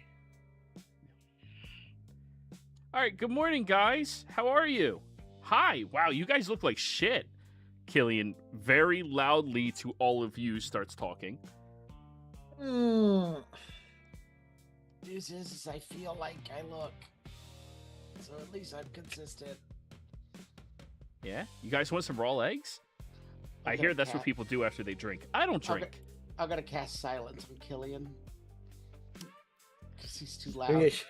me a raw egg, shot of Tabasco, and a gun to shoot myself with. He holds up a gray envelope and starts pointing and talking about it to all of you. Oh, Barnabas, I think you might want to give it a minute. All right. Oh, hold on. Let me expedite this. Can I have your vomit cauldron? Oh God! You want it? I'm gonna put it in front of me, and I'm gonna use 5 points of lay of hands and expel all of it instantaneously when you remove the poison. Yeah. Ugh. And to everyone and else, then I crack open a beer. That sounds far worse than dealing with the hangover. Jesus. I'll end the silence spell. Much better. Yes. Volume, Killian, volume. So it's a little unfortunate, but oh, I can hear myself again. That was weird. Oh, did you cast silence on me? Yes, you're very loud. I'm talking at a normal volume. We drank with dwarves last night. At normal is piercing hawks. So? Wait. I've never been drunk before. You're hanging with the right crowd. When No, you I turn don't think I need 18, to I'll do take you that. drinking. No, I treat my body like a temple. It is my tool. Good. There's wine in temples. There's like a lot of clergy here. You hear all of this start. I don't have cure poison memorized. Okay. Who needs the vomit button? And I'll tap on the back. Correction. Who wants to deal with this the rest of the day or moment of horribleness? See, that's why I prepared Lesser Restoration yesterday. Are you going to cast that on yourself, Durin? Oh, hell yeah. The exact same thing happens. You go through God the damn it, Durin! entire thing within a few moments. Just Am I fast enough to catch the Durin? Absolutely, yeah. And Sammy, you just hear in the other room everybody vomiting. It's horrible. I think that I have the poison thing. Good thing you're next to a toilet. Yeah, that will help a lot. Although right now there's a dwarf hugging the bowl at the base of the toilet. Sleeping. We've all I'm had tall nights enough like that that. I can probably just reach over. I can probably just hunch over. All right, guys. So I have some good news, and I have some. Let's go with unfortunate news. That's how Harrison said I should deliver it. Okay, what's up? Okay, so it turns out, right, that this place where I'm really bad at tax, so The prison. Just say the prison. yeah, the prison. So Stonegate's record vault, they are incredibly thorough. They have a legal obligation for the American government in order to hold all transfer orders, guard rosters, maintenance access, contractor clearances, medical logs, and the original surveillance crystals inside of the vault. They are legally obligated. And as adventurers, we're able to put in a request to receive said information, but it has to go through the proper channels, and between 11 to 14 months is around how long it takes to get that information. Okay. Well, that's And what did you do then?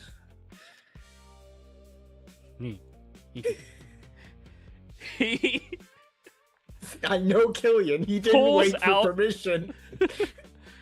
he pulls out a gray envelope and starts handing each of you very interesting dossiers of individuals. Emmerich's is handed number 1, which we can skip for right now, and we can go over to the one handed to you, Barnabas, number 2, Garen Slate.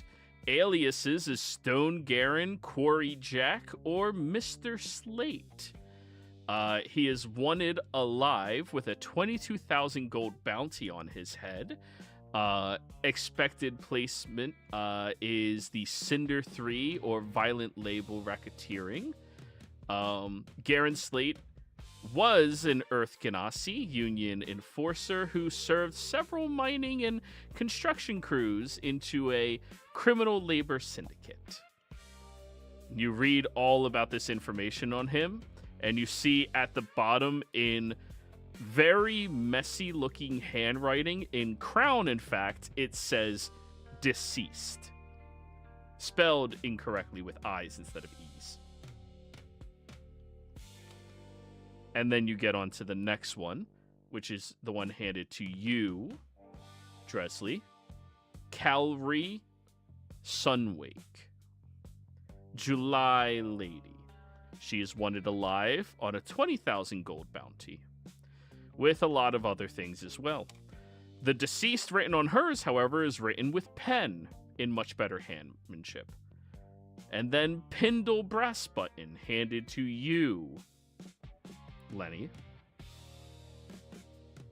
Alive, wanted for 14,000 gold. The deceased written on his is written much more recently. And so on and so forth for all of these individuals. So I did some research, and based off of the crime that these individuals have committed, if the American government ever got their hands on them, they would be placed in the same ward as where the vault is. Oh my And fucking god. the government will never find them. Oh my god. Are you suggesting we Ocean's 11 this shit? A prison? Or I mean, I'm into it. it was just an idea I came up. It was off the top of my head. I know for a fact none of these people will ever be seen again. how do you know that for a fact? I know for a fact. You do not want to ask that question, Lenny, because we all know the answer. I know. Yeah, Furbog, a dwarf, a gnome, a fae, Yeah. a genasi, and a tiefling. That's an interesting group of individuals, isn't it, Lenny? Well, I picked the ones that would match all of you the best. Yeah, That was no, what we the got joke I that. was making. Oh yeah, I have many more.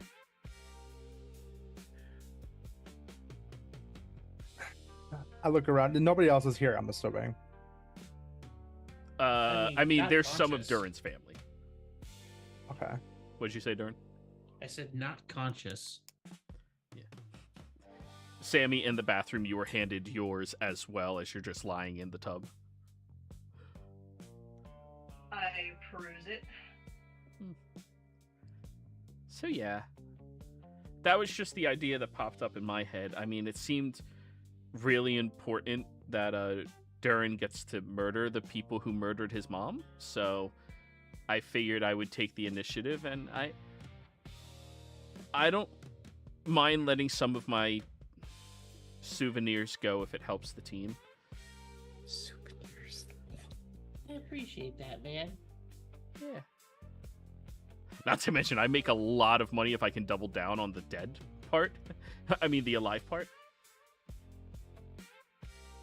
Well, someone has to turn you in. No, fair. We do expect Right. to be cut in for a certain percentage of that. Yeah, the guild gets a percentage. I remember the Yeah, paperwork. just making sure. Yeah. Okay. Since This you is a went great through all idea to me. this, I get to do double you- dip. Did you somehow get the layout of the prison?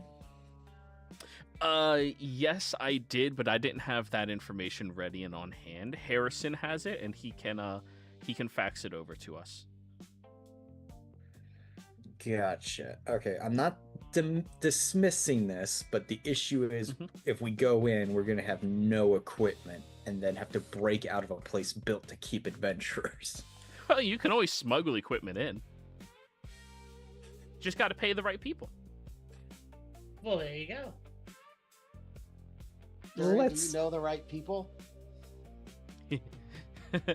He is the right people. I know, What? that's what I mean. No, I'm not in prison, but I know. I could make sure your things get delivered to you within the first week of you being in there. Okay, before we hard commit to this. Let's call Harrison and look at the map or layout of this place. Oh, hold on. You're expecting me to go to prison for a week before you get me my wands and magic? Well, you can always just make a temporary one, right? You can hide it in your prison pocket, Lenny. Oh. What? Well, No, they give you different pants without pockets. Oh. Well, Lenny, you also have all your hands. They can't take your hands away from you. That's true. I could make them invisible and just have them float along. That wouldn't work. I'm betting they look for invisible things when they arrest adventurers. Yeah. But sure, if you want to ask Harrison, feel free to ask him. I just, I wanted to give you guys some of my help because I felt something, so I wanted to help. And we appreciate all this help, Killian. I just want to look at the place that we're going to potentially sneak into and break out of to make it easier to do so. Is that fruit punch? He looks at the jungle juice. Oh. Yes. Question mark. It's Does everyone else know what jungle juice is? Okay. never had it, but I know what it is. Okay. Jungle juice is when you add all the alcohol to like all of the Kool-Aid or Sprite or other things, and It's then a a bunch of King step. sugar. Sure. It sounds terrible. Oh, it's pretty. It can be Yes. really good. It's probably really shitty, and it will give you diabetes. We used to make it in a trash can, Mhm. and then to cool it, you would throw those square boxes of rainbow sherbet in there. That's how you would cool it, because that would add the sugar too. Yeah, he Now knows. that you what jungle mentioned juice. that, I recall seeing like giant buckets of it as a kid going to family parties. You're like, that looks amazing. I want the ice cream drink. You can't have the ice cream drink. But I want the ice cream drink. No. Right. Are any of you gonna stop the, at this point, 12-year-old boy from drinking jungle juice? He suggested I go to prison without protection for a week. Honestly, this would be one of the least fucked up things that Killian would do. You guys are so Overall. fucked up. We don't need a drunk Killian. I will stop Killian. I was about to say, I don't know what jungle juice is in character. Oh, you would know. You drank some last night. It Oh, was right. It was fucking. That was a lot. Of alcohol. You assume he remembers all of last night. This will ruin that whole your body is a temple thing. Oh. Killian, don't drink it. Oh, is that alcohol? Yes, this is what did it to us. Oh. You see that pot? This is what dwarves drink to get drunk. Oh, yeah, no. Yeah, they can't drink normal stuff. I mean, we can't. It's just fucking water. Exactly. All right. Well, yeah. Okay. Sure. I'm all in. I gotta Okay, figure out a let- way to get at least a wand or something in there. Buy one. They just got shops in prison that you can buy magical stuff at. Oh no. There's people that sell everything in prison. Yeah. Remember- It turns out prisons are like really corrupt. Remember, Durin's mom was the head of doing that while she was there. I guarantee you Durin knows, or Durin's dad knows who her second was and who took over. Oh shit! Yeah, I should look into that. Isn't that what your mom was doing in prison? Wasn't she like... No, yeah, she was definitely big on that. Yeah. Your dad's got to have some sort of contact, or at least a name. Yeah.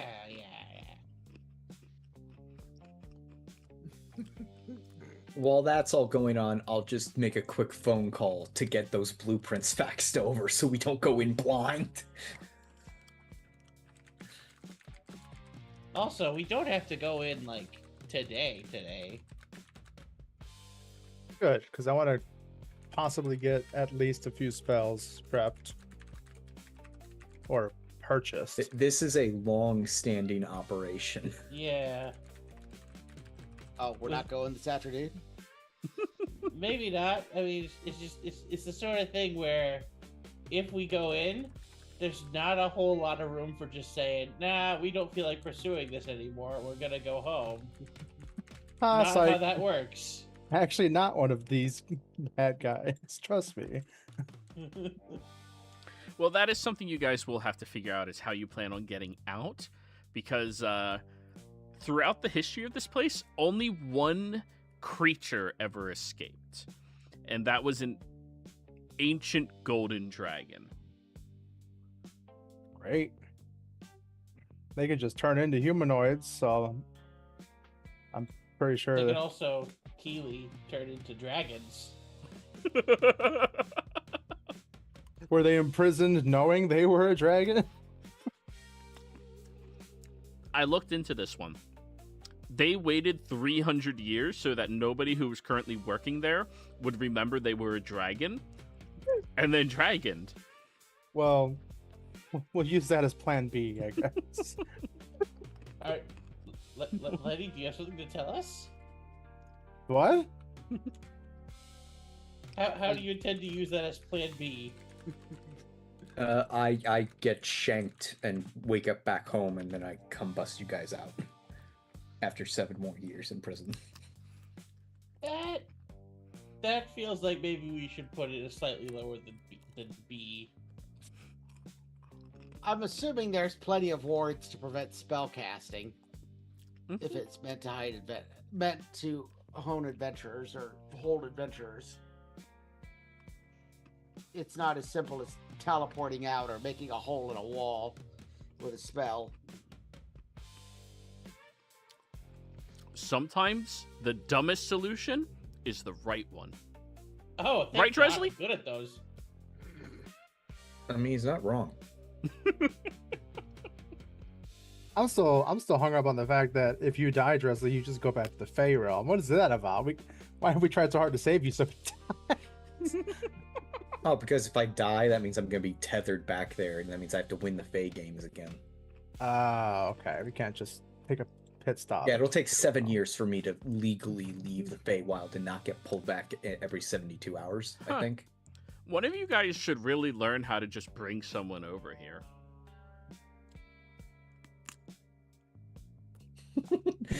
So looking to our 3 spellcasters. I can make it look like I did that.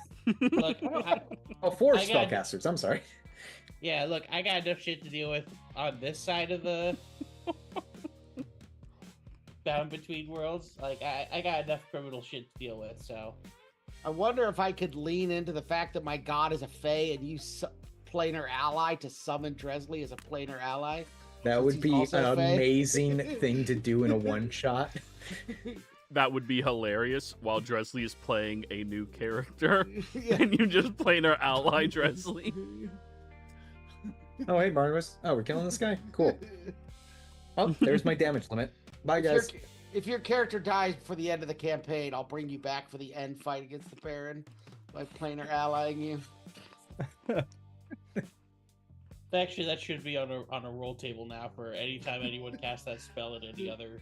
Against Dresley. campaign. There's enough characters that live on other planes of existences.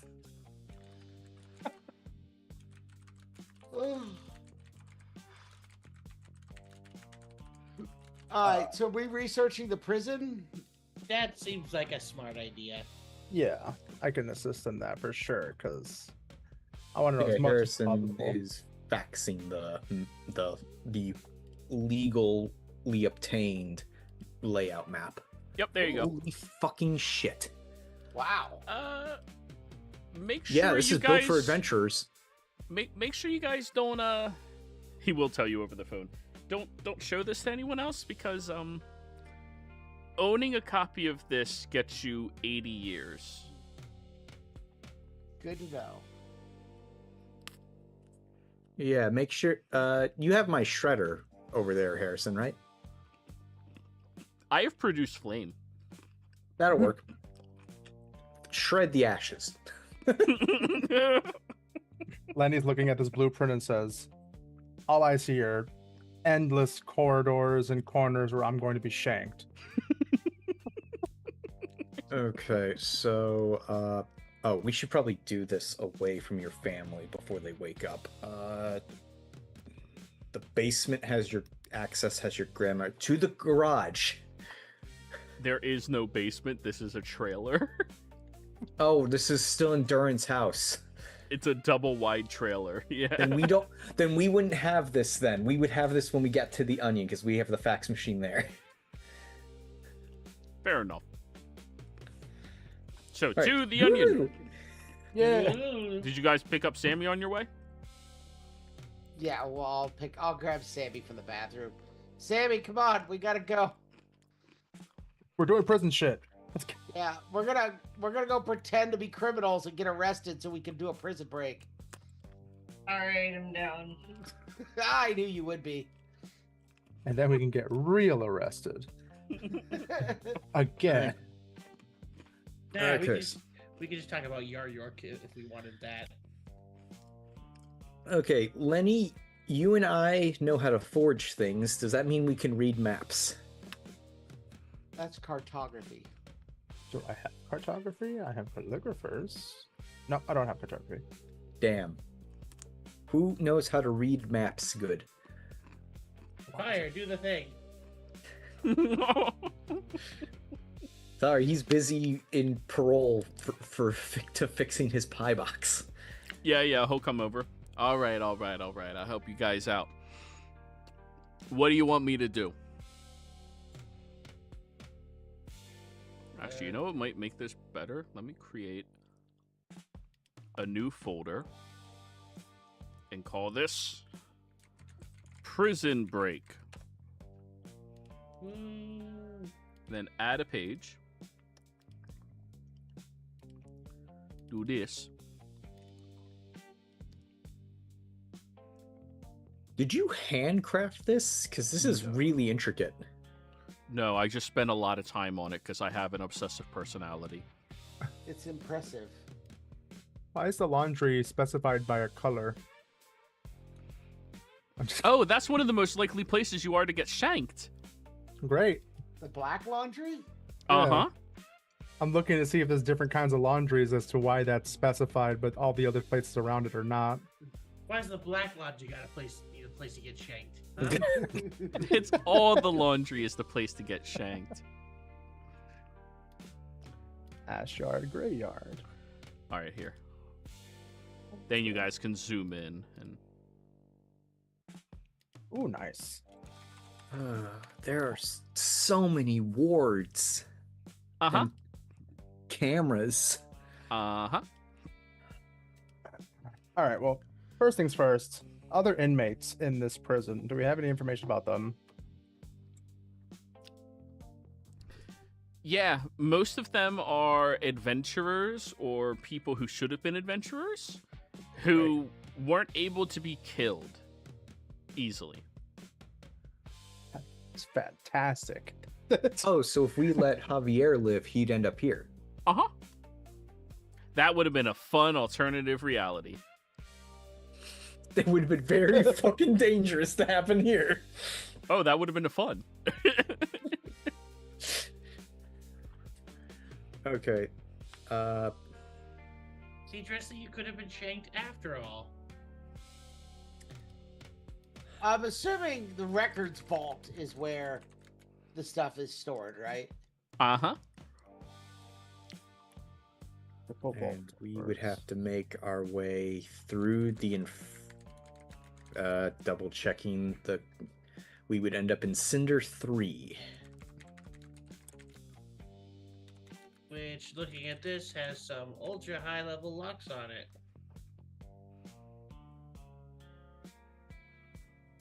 If I'm reading this right, it says only the warden could open those locks.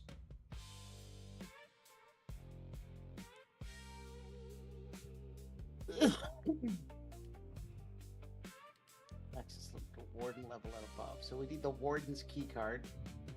Which we need that for the records vault anyways, so... Prisoner access. I'm about Where to are make you? this map a lot bigger. Allison, And where are if you guys we- seeing that? Well, can we just walk through these walls here? What part were you questioning, Lenny? Because you guys are saying it's specifically Warden. I'm like, I see the Cinder 3, but it's red, so I'm assuming it's the Forbidden Seal, not Warden Seal. Look at the bottom left for the lock types. Yeah, it's red. So doesn't that mean it's Forbidden Seal? No, the Or room no- is red, but the seal is white. Or is there a red seal? That's a good question. Because if that's not the red seal, Yeah, I don't see any red seals. I see why a I'm assuming blue and a that's the red yellow. I think Forbidden Seal, the furnace and the vault are supposed to be red. I don't know where the furnace solitary punishment. All right. This should be, yep, distance-wise accurate. oh, Yep. okay. Okay.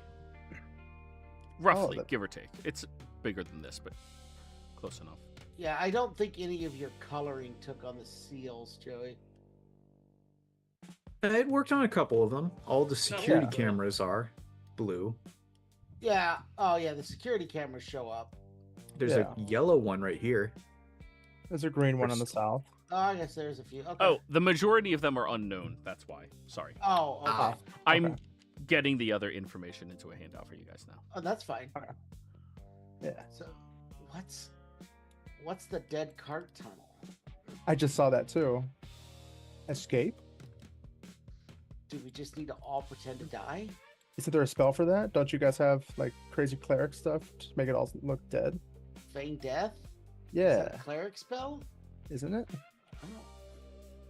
Feign death. Yeah, and it's a wizard spell. And a druid spell.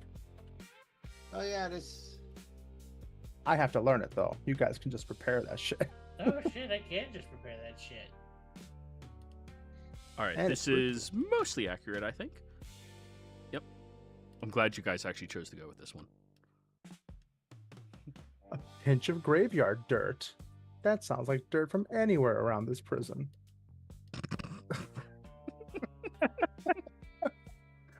I mean, you say that like a joke, but I say it like a joke. Lenny does not.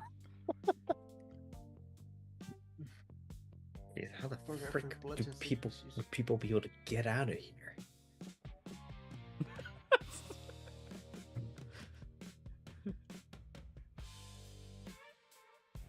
I don't suppose I'm assuming these seals only need actual like real magic key cards and stuff, not so we can't just forge it.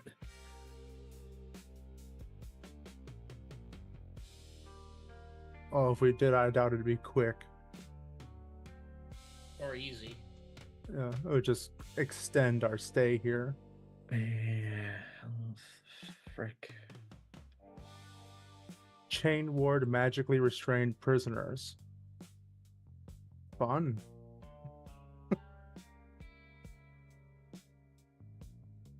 Burn and solitary. At best guess, I would assume that we would still need to actually acquire the warden's access key or whatever the hell he uses.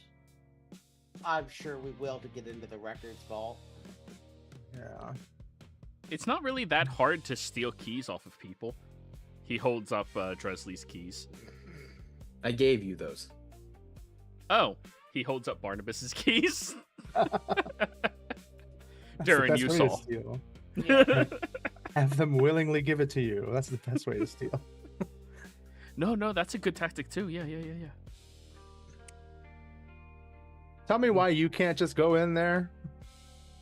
Well, because if the people who did it are in there, you guys would still need to get in to kill them, because Durin has dibs, That's true. True. and I respect dibs. Well, it looks like Hell's agents would be 2 cell blocks over at Cinder 1.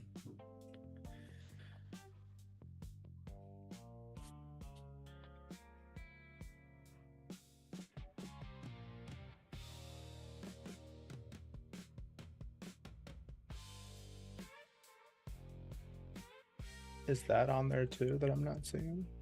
Yeah, it's up another quarter past the people who work there.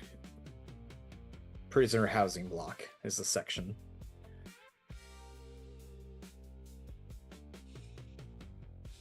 You can like use your tools to point if you want.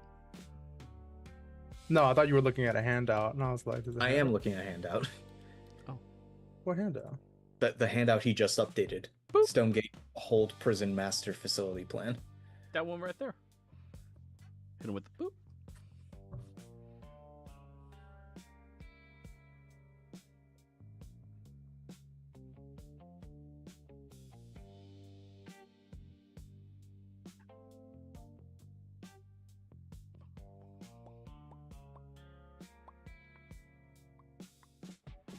And before we go into this, I have to ask a stupid question. We're absolutely sure there's no way we could just like bribe someone to giving us the records sooner than the year. Oh, I thought about that. So all of that goes through like the official government like infrastructure. So unless you know a corrupt politician, that's going to be like really impossible to get your hands on. Personally, I don't know any. Because usually there's bounties put on them and they die fast, you know? Sybil's dad still doing anything? He Well- lost his mayorship. Yeah, but he could have gone into politics somewhere else. Could have. Does I it don't have know to that. be North America's government? Probably helps. I mean, this is a facility in the Americas.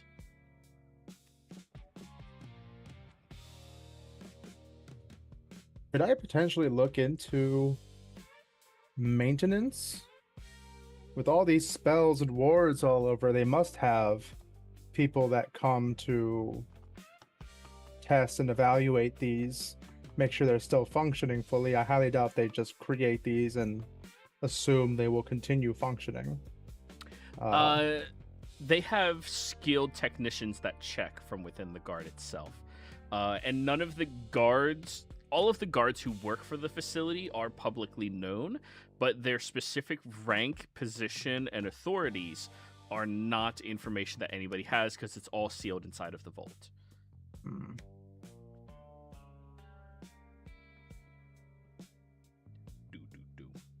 Okay, now we need to break into the vault to get to that information before we can break into the vault to the other information.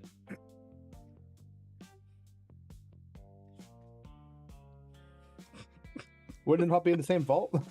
No, it's the same vault. Okay. I mean, if you have Okay, a super secure vault that nobody can ever break into, like, you just put all your stuff in there, right?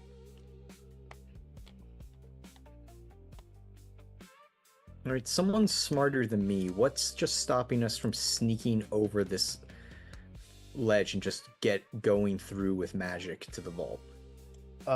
Anti-magic zones that would bar the casting of spells or the continuation of spells past certain points. Mhm. Even if I cast non-detection, I'm sure there's zones that just cancel magic overall without needing to detect it.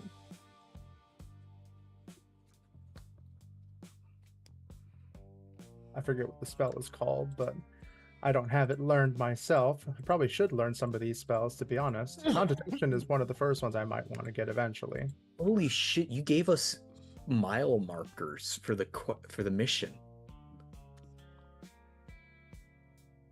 It's just information that makes it feel more heisty. Goals 1 through 6. That's amazing. Where are you seeing all this? It's at the very bottom of that Oh, big there's ass that. handout. There's Dead Cart Tunnel. Sorry, I've been skimming this while you guys were talking about things. Oh, God. I've been reading it all. I've been sitting here looking at a blank handout the whole time with just Yeah, the he picture on updated it while So you had yours still open. I was like, where are you seeing all this information? The map doesn't have any of it. I'm like, okay, now I see it. Yeah, there are service tunnels, if we can get to them, through the workshop in the boiler room.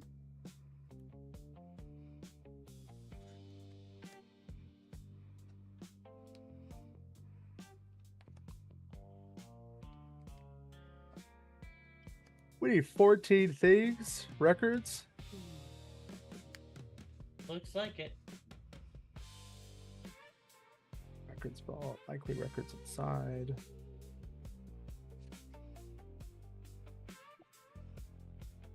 Okay, now I see where where Hell's Angels, our agents are. You're gonna get me fucking killed. I don't know why you made the name so close. Because theme. See, I went with Hell's Devils, but like, I Yeah. guess it was a bit too on the nose. Oh my god, I wanna join the tooth bank. The tooth bank. I Just feel start like stealing teeth again. I feel like we only could join the tooth bank sarcastically at this point. Okay. So, according to this, 14 key pieces of evidence, the transfer order, the guard roster, the report on the outage of the surveillance devices, her medical file, the infirmary reports from the attackers, chapel logs, laundry movements records, contractor access files, Deputy Warden Voskik's approvals. Am I saying that name right? Mhm. Bernard linked company contracts, cleanup crew movement code, Braska's missing message, original crystal footage, and any record tying Hell's agents to outside payment.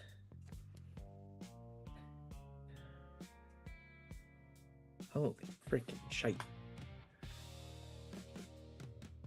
I used up all my inspirations.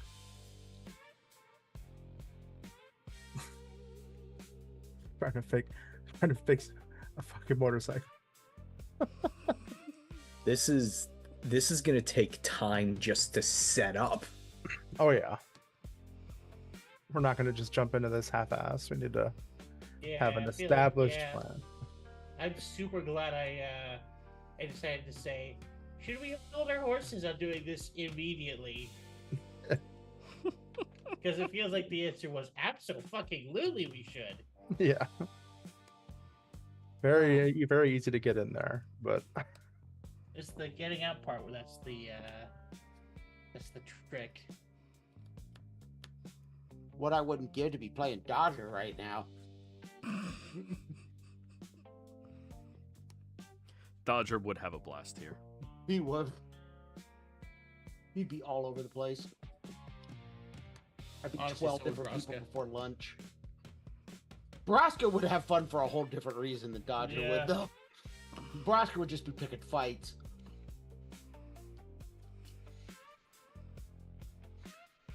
missing patient files.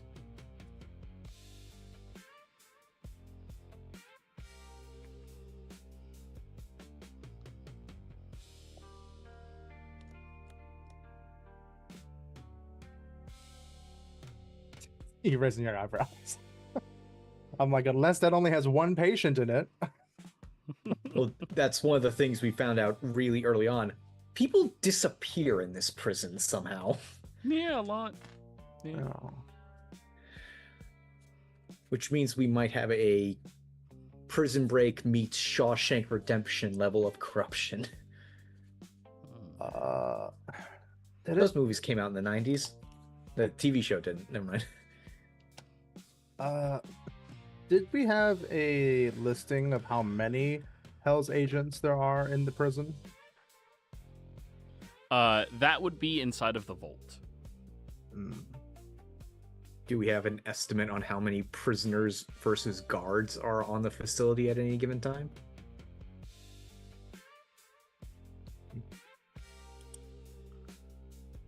No, that would be in the vault as well. I Damn. feel like there would be ways to get that information without going into the vault, but it would be a lot of work and doing things that we don't know how fully to do. We're finding Still- out what, Dresley? Like, the number of guards and the number of prisoners. Oh, that's probably in the deputy warden's office. Like, for instance, we could look up, like, case files and whatnot and see, you know, where people were sentenced to go and make some decisions off of that, but, like, unless we're looking at, like, every case in the country for Yeah. all of time, we're gonna have an estimate at best.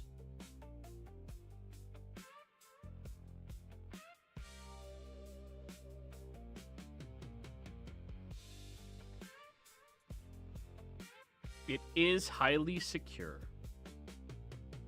I mean, I would have difficulty breaking in there. I don't kill a lot of kids.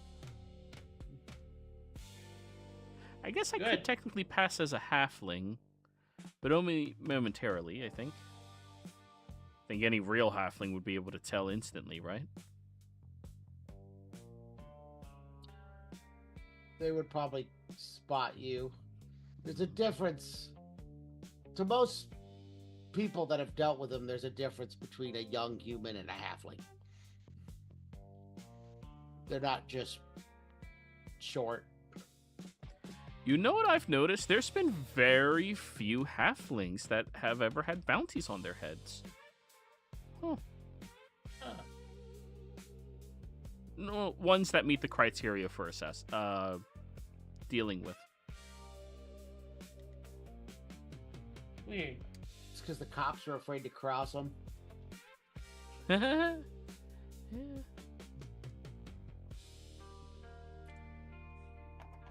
Okay. I'm not kidding. They're anarchists. You don't trust. You never know what a halfling will do. Oh yeah, didn't we help a bunch of They hate the cops. halflings shoot up the tax collectors? Yeah. Yeah, that was a good session. I got my onesie. Okay. If I'm reading this right, and I'm probably not, the best ways to get out are the tunnels. But Yeah. they are the most secure, some of the most secure shit here. Looking Not over, impossible. Go ahead. looking over the potential disguises we're going to have. This is also going to make it even more difficult because the one I'm assuming I'm going to be using is already known to be a evidence room and armored transport depot, like burglar technician and stuff. So they're already going to keep very close eyes on some of us. Despite just being in the prison, some of us have information in our dossier that would suggest that we would be tinkering with things and causing problems while we're here. Oh yeah, I should double check what my person was. Stole this confiscated is a woman. magical items. I just realized this is a woman. Yeah. That's an old woman. Wait, does Dresley realize it's a woman? I was about to say. Well, it's called the July Lady. Yes. I'm gonna need an insight check from Dresley because you have canonically said you have no idea what a gender is. A sex, but yeah. Yeah. Little mistress. Question.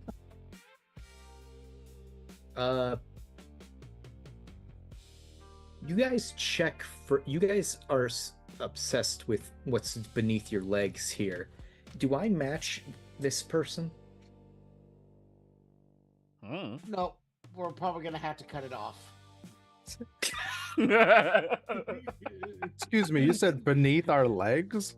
That's where you under your pants, whatever analogy. Maybe not for everyone, maybe. So like, Are you just like sitting on it every day, or just has anybody ever heard Little Dicky? the Yeah. rapper. How's his dick stay perched up on his balls like that? Just funniest line in the entire song. Yeah, I think we're gonna have to cut off Durin's too if I read these right. I mean, there's a So- different solution.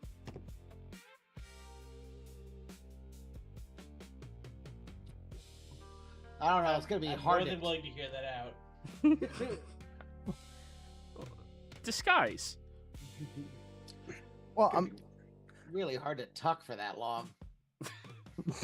Well, just I'm on a- inspection. Yeah, but my person's known for being a fraud. yeah. They're gonna be extra thorough. No, they're not. Why No, wouldn't they- Prison be? guards. They get paid to house these people. They don't really care. They get paid to house them. They're not gonna get paid if they're no longer housed because they escaped. Yeah, but nobody escapes. Because they're thorough. I'm assuming the worst, and I would plan for the worst. So that way, if the worst doesn't happen, then I'm like, oh, okay, cool. This place is obviously full of rampant corruption. You really think the guards are doing that much effort?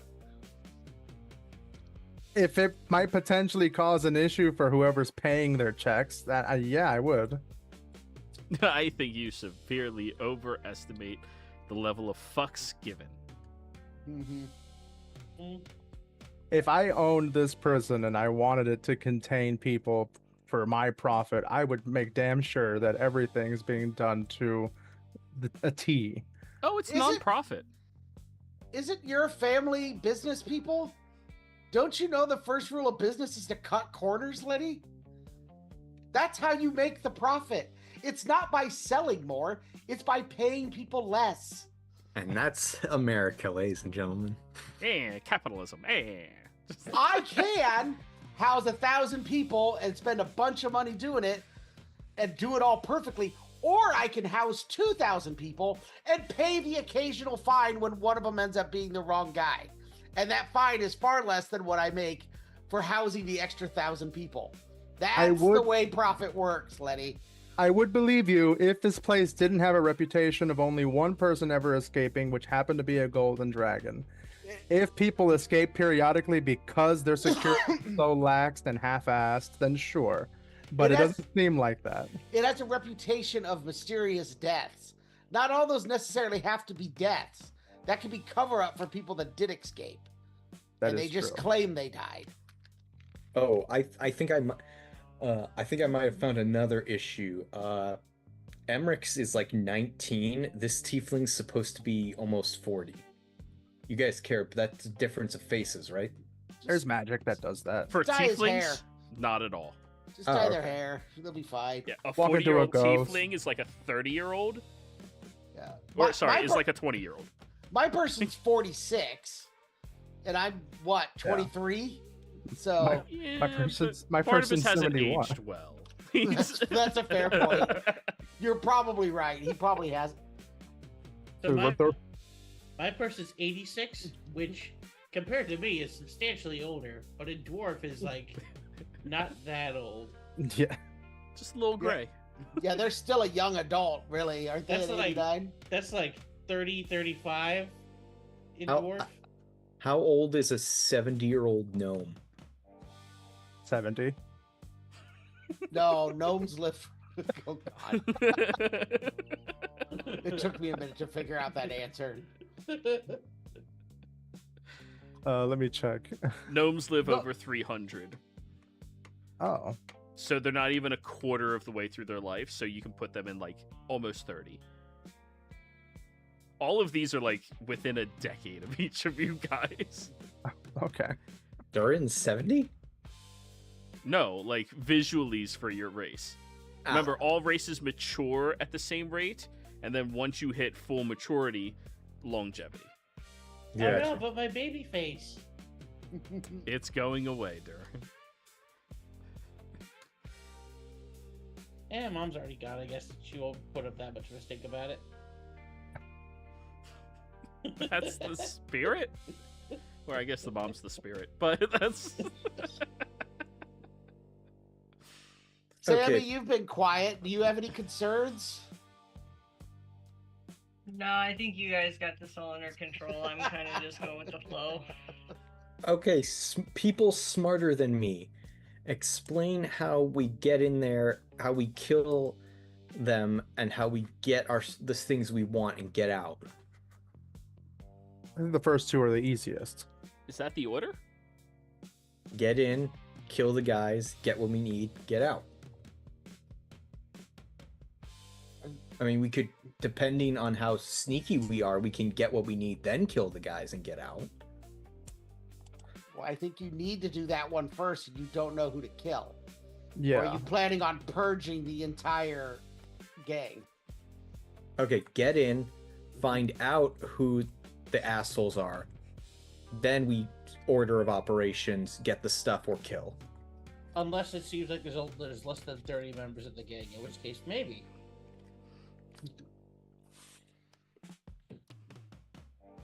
It depends upon how well we can get the stuff without being noticed. Because we don't have to do this in you don't have to think of this as like a bank robbery where you've got 4 minutes till the cops show up and you got to do everything in 4 minutes. This can be done over weeks. You want to spend how long in this prison? As long as necessary to find out who did this to Durin's mother. Okay, and Killian, you said you know a guy who can get us our stuff in the prison in about a week. once Sure, we I'm get just in? gonna have to pay him a lot. Well, you're gonna get like Doable. 80 grand just from turning us in. Yeah, half of that's going to paying him. Ooh. You guys have a lot of stuff. Then he It's true, nominates we do. himself to be the man on the outside. I'll send like crumpled up notes over the wall. I'll be like, I'm not saying we have to spend weeks doing this. Maybe days would have been a better term than weeks. But what I'm saying is that we don't have to have one plan where we go in, immediately find stuff, head to the vault, get everything, immediately head to Cinder 1, murder a bunch of people, then go out the door, all in one long shot. People get killed in this prison without all the alarms being raised and everything, because they did it. They may go on lockdown for a couple of days after 3 or 4 members of this Hell's agents die mysteriously in their cell block. Especially But- if you get to add the mysterious part. Yes. all the more reason I don't want to spend weeks in this place. Or we might see the dead cart tunnel pretty quick. I'm assuming that's why it's called that. It is. It's in the listing. It's done to take bodies out.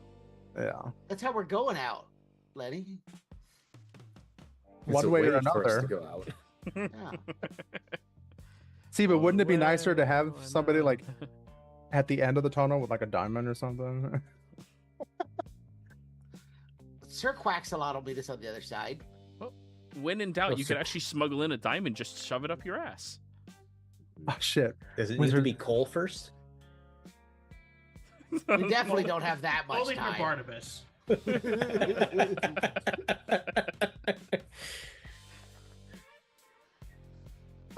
Wizards can't learn any of those revive spells.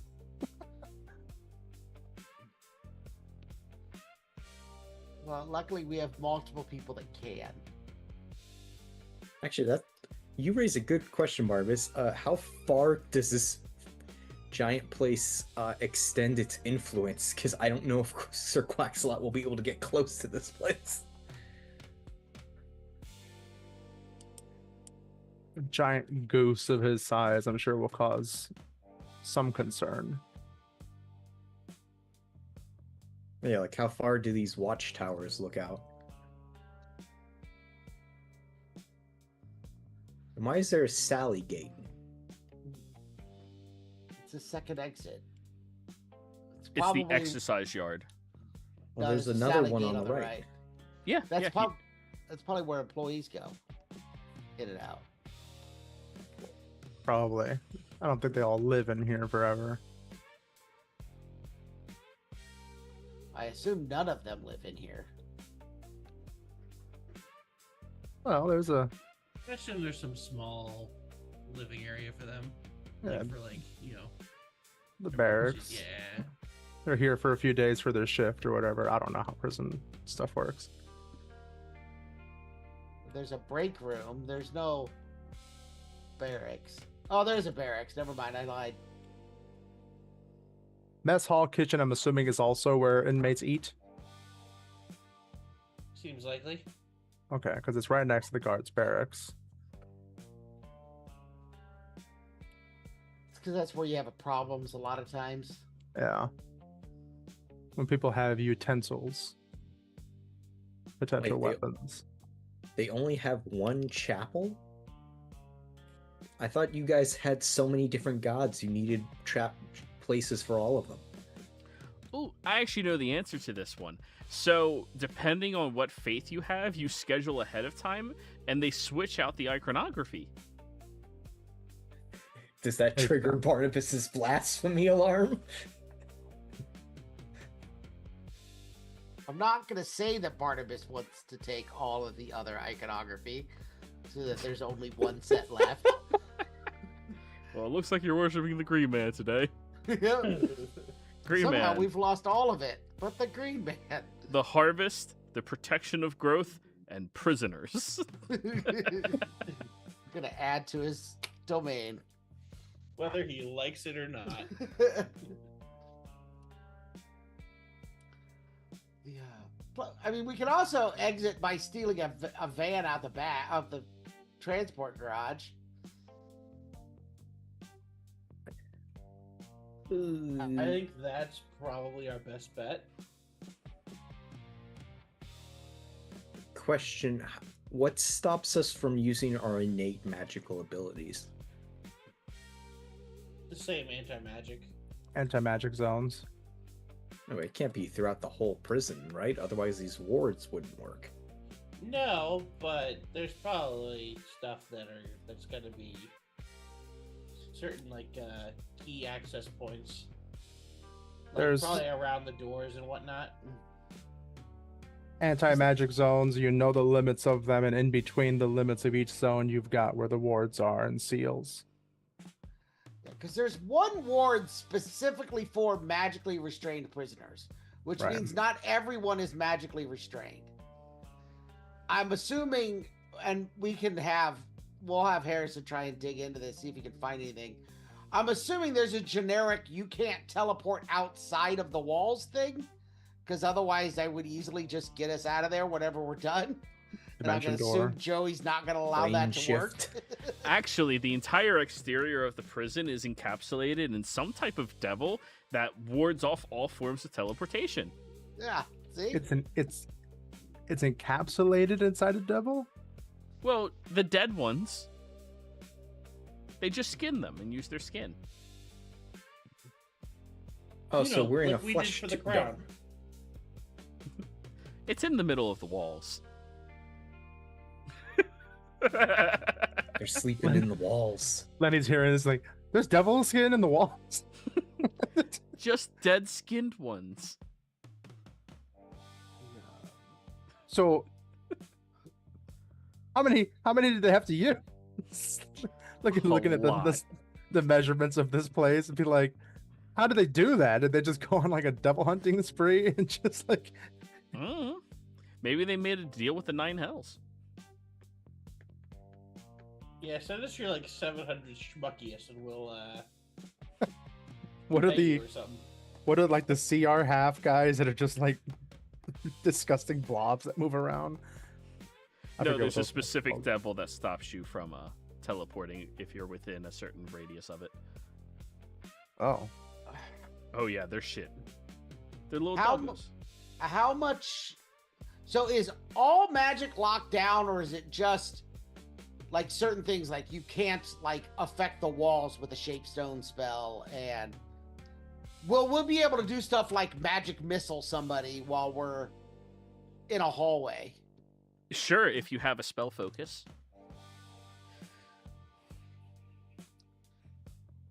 Okay. Yeah. Or a component, I guess, if you're a wizard and you use component-based magic. What's that? So That's the old school way that none of them use anymore because it's too much trouble. Oh, you mean like strings and blocks and stuff? Yeah, Weird. like cat's ass hair and whatever weird things they carry. Ew, you have to rub cat's ass hair? You gotta rub it under your nose. It's a how you improve scent. That's how you get cat's agility. That's a crazy cleric shit because I just wave a stick at things. I don't know what about the rest of you. I know for fireball you have to like ball up a little ball of bat shit, but I don't know that spell. Bat shit? You mean the stuff they used to make coffee? Yeah.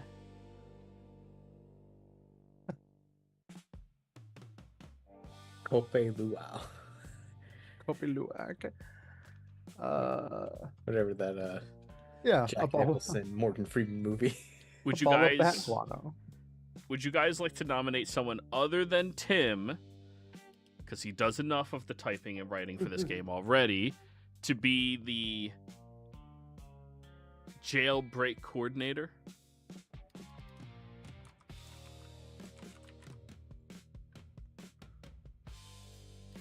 And all they have to do is type it in the handout? Sure. Which handout? The one I'm about to give you? I can do that. That's fine. Boop. It is Should we- labeled jailbreak. All right. Should we try to take out the cameras before we eventually leave? Honestly, at some point, Done. maybe. The handout is ready.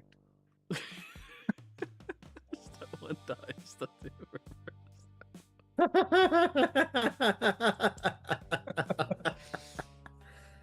No faith. Okay.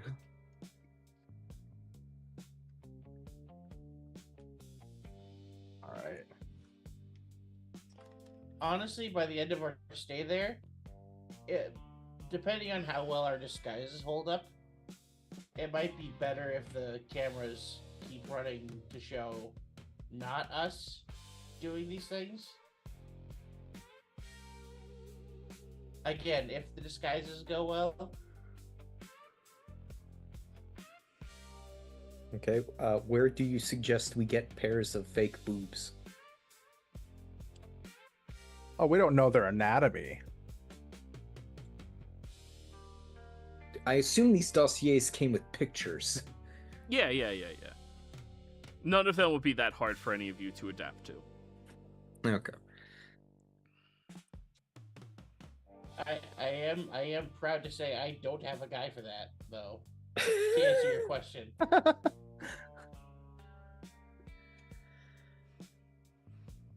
I do. I know a great guy for costuming. He works here in the town.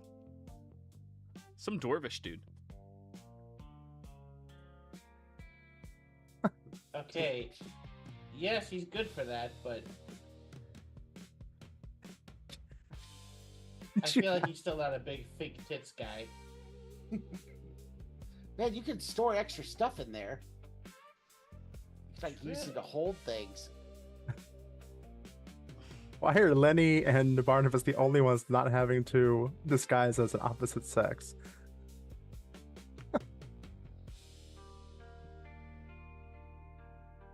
Just Have you good ever luck. seen that? Have you ever seen Spaceballs? Yes. Yeah? You idiots! You captured their stunt doubles.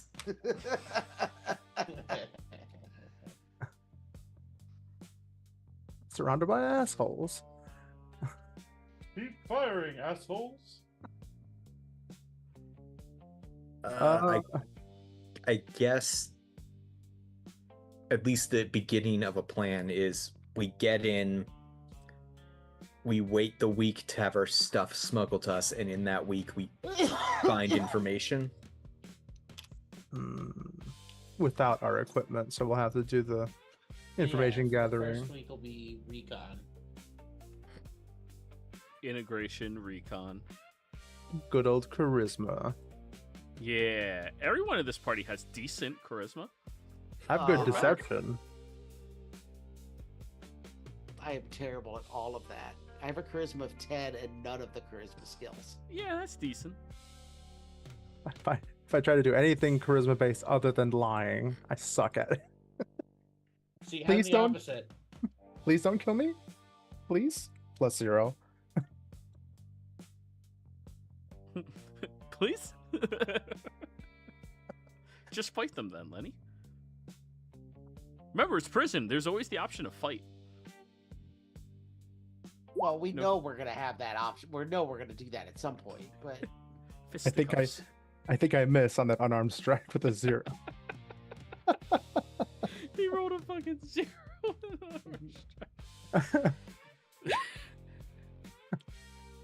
My arms are too short and I overextended. Didn't anticipate the distance and I just punched the air. All right. So first off, research. We've already gotten a lot of information about the layout of the prison. A lot of the other information that could be helpful, we have to get into the vault first for, such as names and specific individuals. I'm assuming schedules and stuff like that will also not be publicly accessible. Probably not. But So while we'll have you're in to- there, you can start figuring it out. Yeah.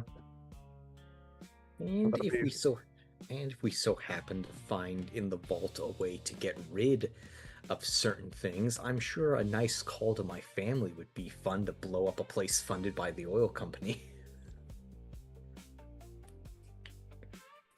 And or Hags Coven. Bro.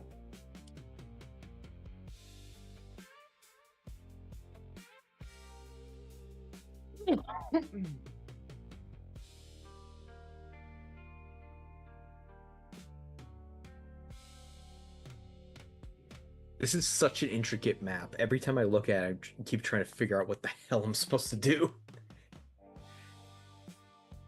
Well, I'm glad I you will like it. say, we also could figure out ways to potentially leave incriminating evidence within the vaults, just to, I'm sure at some point they get audited on some level.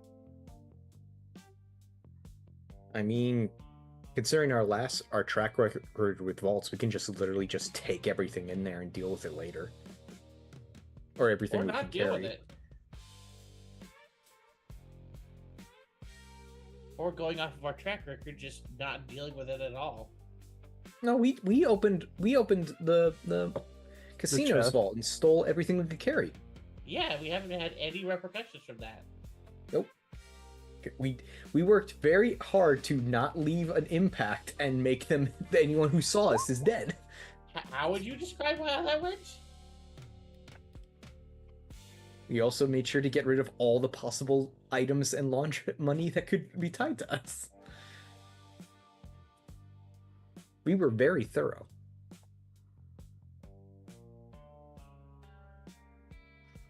Future plot points, potentially.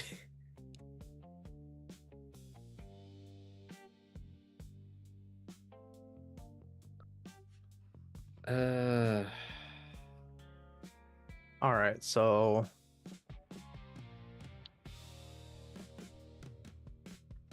I guess research-wise, we just gotta research-wise, aka prep before we go in, is try to figure out paths to potentially get out and ways to the vault. And then maybe maybe arrange for some kind of distraction within like a month's time. Like something to occur outside that draws enough attention from inside.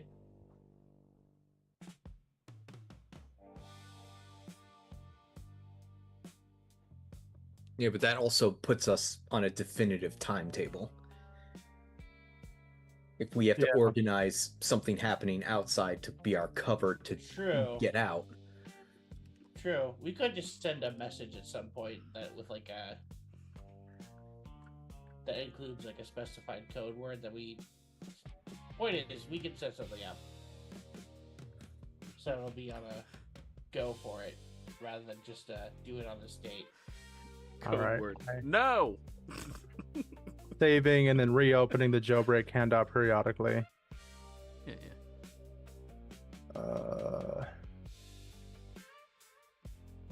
I mean, they smuggle things in through the laundry. You can theoretically smuggle things out through the laundry, but I still think the most straightforward way is to steal vehicles and drive out the freaking front gates. I agree. But I mean, I'm sure they have something to try and stop that, but Car chase. Yeah. I mean, like, you guys all saw that movie that came out recently, a year or two ago, maybe. What was it called? Shanking Reduction or something? Okay, I'm gonna leave Joey to name the in-game version of the movie. No, Wow, Shanking you just Reduction sounds great. Shanking Reduction. Yeah. I guess the better question is, no matter how we get out, whether through car chase or whatever, where the hell is this? As opposed to how far do we have to go to ditch our disguises and then just be normal adventurers? Part of to be researched. 25 miles minimum.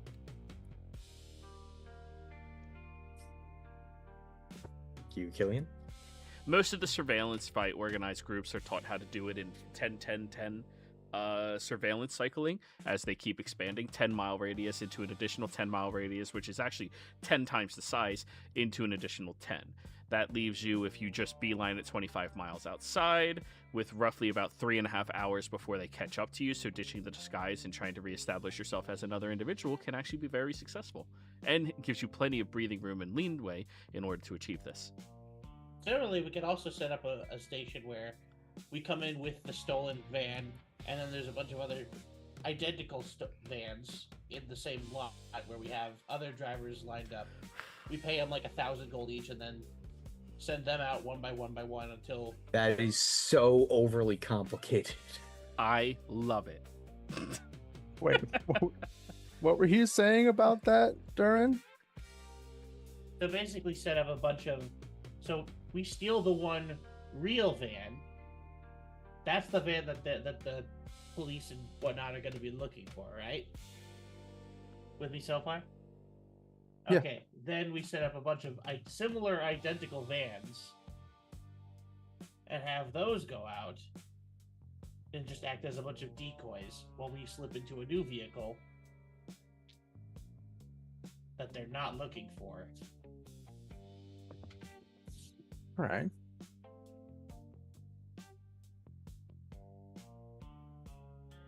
Do we have any way of knowing what kind of vans they have? I'm sure White. it's researchable. does it make a giant difference on the type? Hey man, locate object is a thing. I don't fucking know.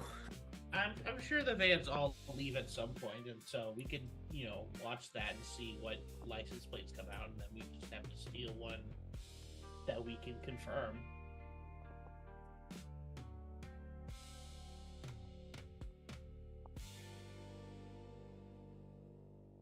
And prepare copies of beforehand. Should we prepare dead bodies? No, that feels hat on a hat.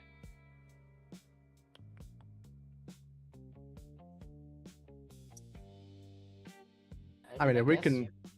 Go ahead. No, go ahead. I was just going to say, if we can do this feign death thing, that'll accomplish itself.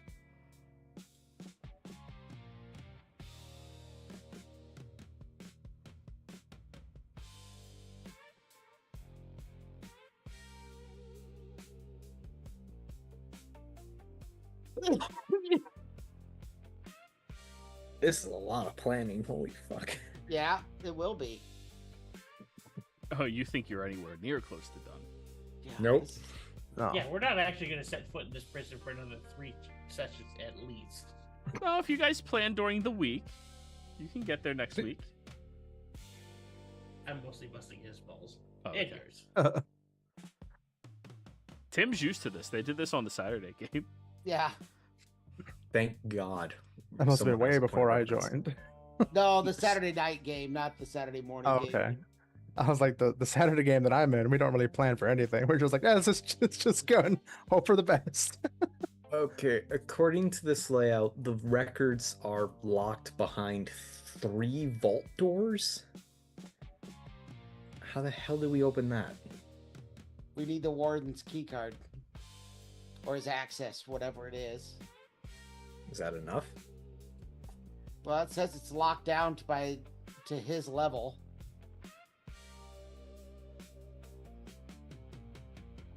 I mean, are you questioning, do we also need his eye or something? No, that I'm like- just. So we only have the ground level, I'm assuming, so because I don't see a warden's office on this map. It's at the top left. It is? Yeah, Oh, administration Jesus wing. Christ, I am blind. Yeah. And there's a deputy warden. Yeah. Okay, okay. yeah, His it's all- office is 1 cubic square foot smaller. Yeah. Fuck, deputy. Okay. Okay, so just even getting there goes by a lot of cameras. Yeah. Wait, hold on. Where's the actual doors? Right there. No, just I meant looking at the into door. the wing itself. Trying to find where the Oh doors yeah, are. that part of this whole map doesn't make a whole lot of sense to me. Which one? I'm assuming that's an entrance. I thought that was to the vault. Well, on the sides of it, there's a gap. Are these hallways? Or Yes, they are. okay. So the entrance to the vault is in the same area where the entrance into the staff room is. They walk right past it. This one hallway here. Okay. I mean, it's the most secure place where everything is. Are these This- doors that go into the cell areas then, or? These. So this one right here. Let me get that. That is seals. Over top of these areas where they stop anybody from entering or exiting unless the seal is disabled, but it's not a doorway into here. You're talking about this one right here, right? Yeah, these doors do go into the different areas. Okay. Okay. This is Otherwise just it looks like- otherwise, it looks like there's like no way into those areas. Yeah, no. It can be open right here into here. You see the arrow going in? Yeah. But it has wards on it to stop it from being entered. yeah. So going this way, there's no door. Mhm. This is just signifying the seal for this door here entering the Grey Ward. Correct. Okay. Okay, so that means at minimum, just to get to the administration wing, we would need level 4 access? Mhm. Okay, so and that's command staff. Yeah. Main entrance. Okay, I guess the better question is, how do we distinguish staff? Is command staff like the vice warden, the block leader? Command staff are people who can command people to do other things. The normal staff can be people that are the cooks, people that are the laundry attendants, people that are the general guards. So I'm assuming the command staff are the 3 main personnel: the deputy, the captain, and the warden. Correct. And maybe, Warden like, is a his couple own other tier. things. And then maybe a couple other things like head doctor or That would Yeah. be trusted staff infirmary, not Okay. command. I'm just saying there might be like other not immediately obvious things that we witnessed.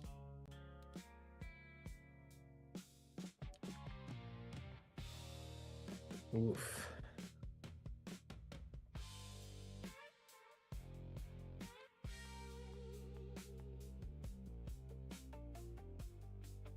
Another thing to consider when our gear is brought in 1 week after our arrival, do we maybe want to smuggle in uniforms to match, like guards or some other staff members, to move around a little bit easier when we go into the final phase of whatever plan we come up with? If we don't even know how many guards are actually supposed to be in here, I'm assuming their uniforms are also blacklisted. And yeah, Well, they gotta get them from somewhere. I bet we could find the company or whatever.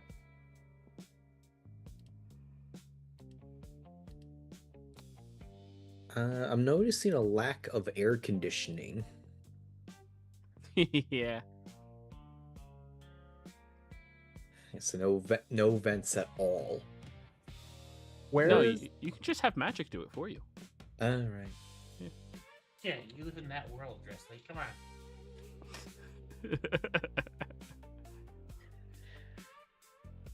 Sorry, I'm turning off. I'm going back and forth between someone who's actually very analytical about things and a character who is dumb. It is a difficult roleplay playing No, stupid. yeah, that's fair. When you're not stupid. When you are stupid, it's so fun. There's also, you have to strike the balance of stupid about just the right things, which can also be very tricky. I'm having a difficult time of playing a very intelligent character while not being a very intelligent. That's the hardest one. That's a good time. Question. Can we dig? Like how big is this? How far does the concrete go? I'm sure that's something they'd watch for at the very least. Yeah. What, you doubt think that'll you're be just going to public put a knowledge, poster too. over top of it? See if we. Oh, I was thinking of digging like a mile-long trench underground. Oh, I wanted to use the arrow tool, not that. I have mold earth if we can get past the hard earth. And I have stone shape. There we go. Stone shape the hard stuff out, and then Lenny can move all the dirt out.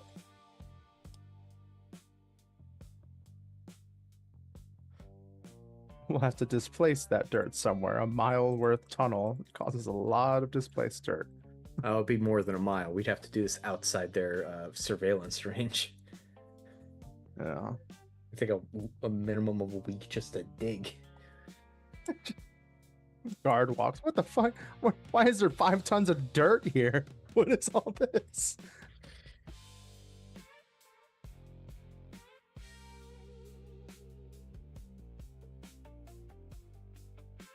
Are we able to tell from this map whether or not what these walls are built out of?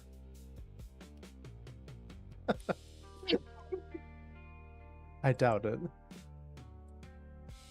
Well, they Yeah, mentioned- everything is labeled as wall. You know it has devil in there, though. Yeah. Smite the walls, Dresley.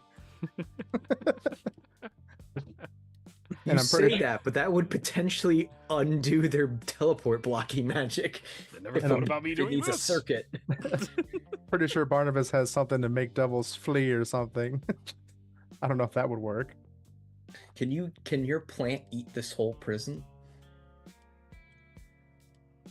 What? No, that's not what the plant does.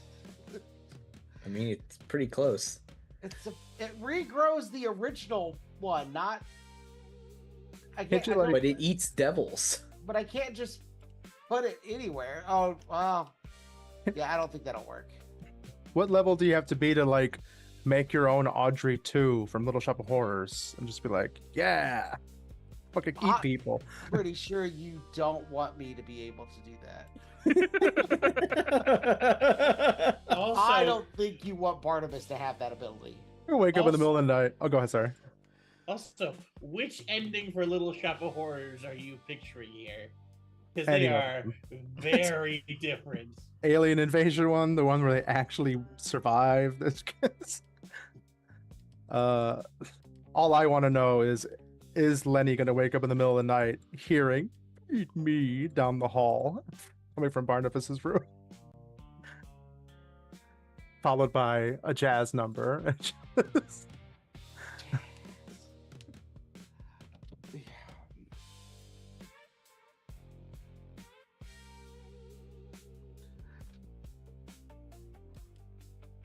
Oh, in Killian's and Harrison's notes, did we get any? I forget if someone already asked this. Anything about procedure of like how guards move? All of No. that is sealed. Yeah, Yeah. that we're gonna have to find out by observation. Yeah. Once we're inside, yeah. Okay. A lot of the really helpful stuff is not public knowledge. Yeah. Which is why it's not public knowledge. Right. Yeah. A lot of this planning we're gonna have to do once we're inside. While trying to avoid making ourselves draw attention and make enemies at the same time. Also, Not big of- I just want to point out, guys, in case you haven't realized it yet, if you fail while you are in there, this is my justifications for turning this campaign into the 2000s campaign. We finally get out. As we serve Take 10 that long years to in figure prison. out we're not who we say we are. What the hell Back is that? streets back. All right. What is that? Oh, A God, cellular we've been- phone? We've been in there so long, Justin Timberlake's a thing. What? What's an He's a- iPod? He's a solo artist now. Gerald, why are you emo?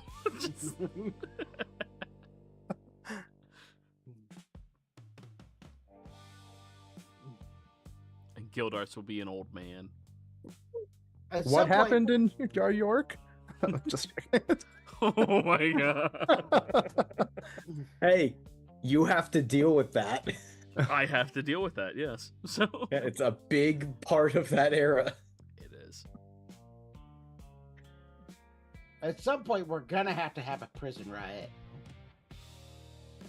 I mean, that's not a matter of if, it's a matter of when. Right? Yeah, it's just a matter of making it work at the right time.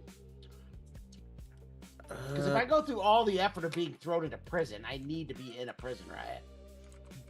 Ooh, this is a good question. How far does my telepathic how thick of walls can my telepathy go through?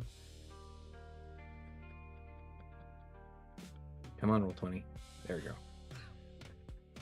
I imagine just one day Barnabas gets bored, picks up Lenny, and does that.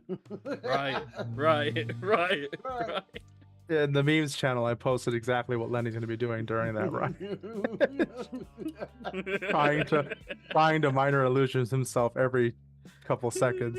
My telepathy is only restricted to a 1 mile radius. There is no material blocking it unless it's like anti-magic. So we can, as long as I'm able to use that ability, we can talk to each other no matter where we are in the prison. Or actually, that's a better. Hold on. How far is a mile in feet? It's like 5,000 something crazy number that's not. Yeah, it's some weird 5,000 part number. 5,000. All right, let me draw a radius. Yeah, Let's see how big this is. it's some dumb number that makes us look even dumber to non-American. Okay, so the entire prison.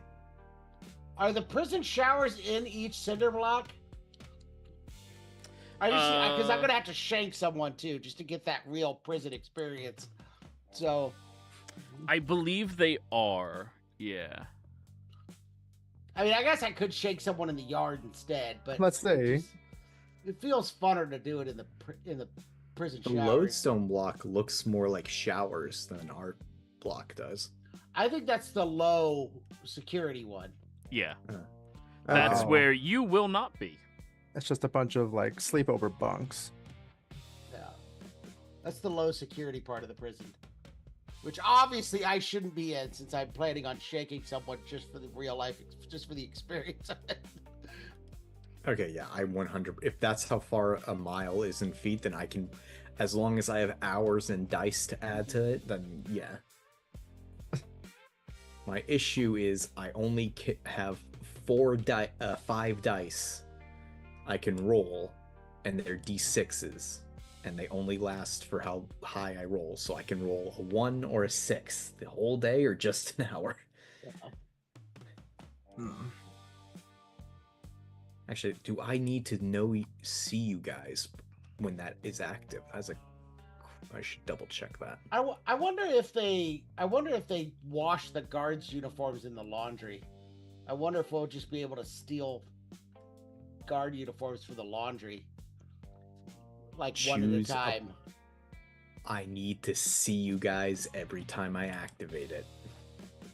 Which are going to be in the same block, so. Yeah. Yeah, but if he gets thrown into solitary for shanking a bitch. You just have to wait for me to get out. I mean, if he's thrown into solitary, It's gonna be weeks, motherfucker. Let Durin speak. Go on, Durin. If he gets thrown into solitary, he's kind of going to be out of the running for being of any kind of use anyways. I'll wait to shake someone on the last day. On the way out, that one guard who didn't let you finish your cookie. Yeah, that's the guy getting shanked. The guy in particular. You should treat the prisoners like humans. It's a shit Or like cookie anyway. people. That was my shit cookie. I like the cookie. Sugar-free oatmeal raisin. What is this bullshit? That's the whole Sugar-free, you purpose. lost me. Oatmeal raisin. No, but that's exactly right. It's a shit cookie, sugar-free oatmeal raisin. Like that's the whole point of an oatmeal raisin. It's the That sugar. sounds like the worst cookie, actually. This is just bland oatmeal with raisins in it. What the hell is this? The real question is how do we get prison jobs so that we work in some of these more useful locations? Because you know they make the prisoners do most of the work. They're the ones doing all the cleaning. They're the ones doing the laundry. They're the ones doing the cooking. I think that's assigned by the wardens.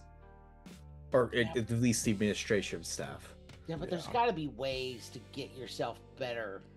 In my experience, there's people who take on the jobs because of seniority and being there for so long. But as soon as those people are no longer in the job, it opens up to pretty much the next person that the warden can put into that position. So we gotta kill somebody and then take their job. I could shake somebody in the laundry, see? Now you don't have to wait till the end. Remember, I'm so glad you guys went there. You could just like break their leg. Oh. Even better, Barnabas, you have to shank one person for each of us because we all need a job. That's multiple shankings. I will. correct me if also- I'm wrong, but every prison movie I've seen, if you get caught, you're in the solitary for fucking weeks, if not months. Yeah, don't get caught. You guys literally went to a school that's motto was don't but in a get place caught. where there's a camera every 5 feet, how do you do that? Be smart. By being smart, yeah. I will say, the person I'm impersonating is a businesswoman who happens to be able to call in many debts. And if we start, looking into who inside the prison might owe some of those debts, we might be able to leverage that. Oh, we need while to we're know more. inside. We need to know more about our disguises too, because if anybody happens to know these individuals while we're in there, we have to be able to prove that we are that person. Oh man, my person was just a health scammer who just killed people to hide their corrupt business practices. It's perfect for you. Yeah, but it's not useful. You provided emotional Hey. healing. That's Hey, you smelled faintly of citrus and hot flowers. I just love the fact that I get to potentially call myself Little Mister as an alien. Little mister. Madam Noon? Don't fuck with that guy. He's Little Mister. She ran beauty salons. I mean, prisons need tattoo artists and hairstylists and stuff. So, I mean, nobody fucks with those people. Oh shit, yeah, I get to carry butterscotch. It's part of my disguise. I thought you were going off of what I said, so I was like, wait, what? Meanwhile, my guy murdered a witness to one of his crimes, so they couldn't testify. See, I'm playing my guy already. You had fun typing these up, didn't you, It Joe? was so fun. Did you just see me shank that guy? No, you didn't. Are you sure you saw me shake that guy? You make answer very carefully. So, while all you guys are laughing about this, the front door opens up and Gildarts walks in. I immediately try to hide everything. He blinks at you guys. Jailbreak? Yeah. Well, kinda. Yeah. Good luck. You want to come? It'd be fun. No. Barnabas, You you'd be know shaking how people many in of an those hour. people I put into jail? Yeah, Good but point. how many of them aren't afraid of you? Stupidity in grand enough numbers isn't afraid of anything. Oh, yeah, I guess that's fair. Yeah. Wouldn't you love to test yourself against like dozens of people all at once, though? Yeah, let's start with you five. Lenny. 5 doesn't equal dozens, though. He just walks up to you, Lenny. So when has Killian already tried to stab him and be caught? Not yet. He's thought about it a lot. So, No, it's question, like, how about you fives? Yeah. Yeah, let's do it, guys. We can take him. So, question, Gildarts. Oh. If, as part of a escape plan, we called you up and had you just, show up and be distracting for some time, would you be into that or against that? How in the fuck would I be distracting? I mean, you're kind of famous. To stupid people. I bet this place is full of stupid people. This is a prison. That's Well, is this just for a fun hobby thing, or is this revenge? oh. Mostly revenge? Part 1 of Revenge. Also, potentially part 1 of hobby. Think about it this way: if we go through this, this proves that none of us are pussies, because pussies wouldn't do this. Dresley, how many times has Lenny complained already? Oh god. I lost track after the possibility of starting a riot. More than 20. My complaints brought up reasonable concern. If you need me to be a distraction during, no problem. Just tell me when and where. We'll let you know. Or Alright. not if we don't need you. Yeah. Depends upon how many mysterious deaths they can hide at one big time. I mean, obviously they can hide some, but if we end up having to do like 10, because there was a bunch of people involved. Are you just planning on killing a bunch of those fuckers? Just people that were responsible. Oh, okay. And finding out who paid them. Yeah. We might need to kill a few more than absolutely necessary just because, message What? sending. Well, yeah. Well, and some of their friends will probably jump in when we get into a fight. Those people Well, are yeah, going to have so. to die. I mean, and there's got to be at least somebody within the prison, like Someone opened the cell block door. That wasn't supposed to. Yeah, okay. I don't know who you're trying to convince. I get it. Sometimes people gotta die. Gotta break Yeah. a couple of eggs to make some omelets. Okay, you're on board. Okay, cool. Did you think I wouldn't be? No. We figured But we it's good needed to for- give you reasonable doubt. Nah. Only thing I need to know is that Durin said it's for revenge. I'm all about people getting revenge. This campaign would have been so fucking wild if we hadn't died. Are you saying it hasn't been? Yeah, but that was with a pause for 6 years. Hey, what are you guys doing? Murdering? Yeah. Revenge? Yeah. Good luck. Imagine him saying this when we were in high school. God, imagine that stunted emotional development. You guys were actually better off on your own.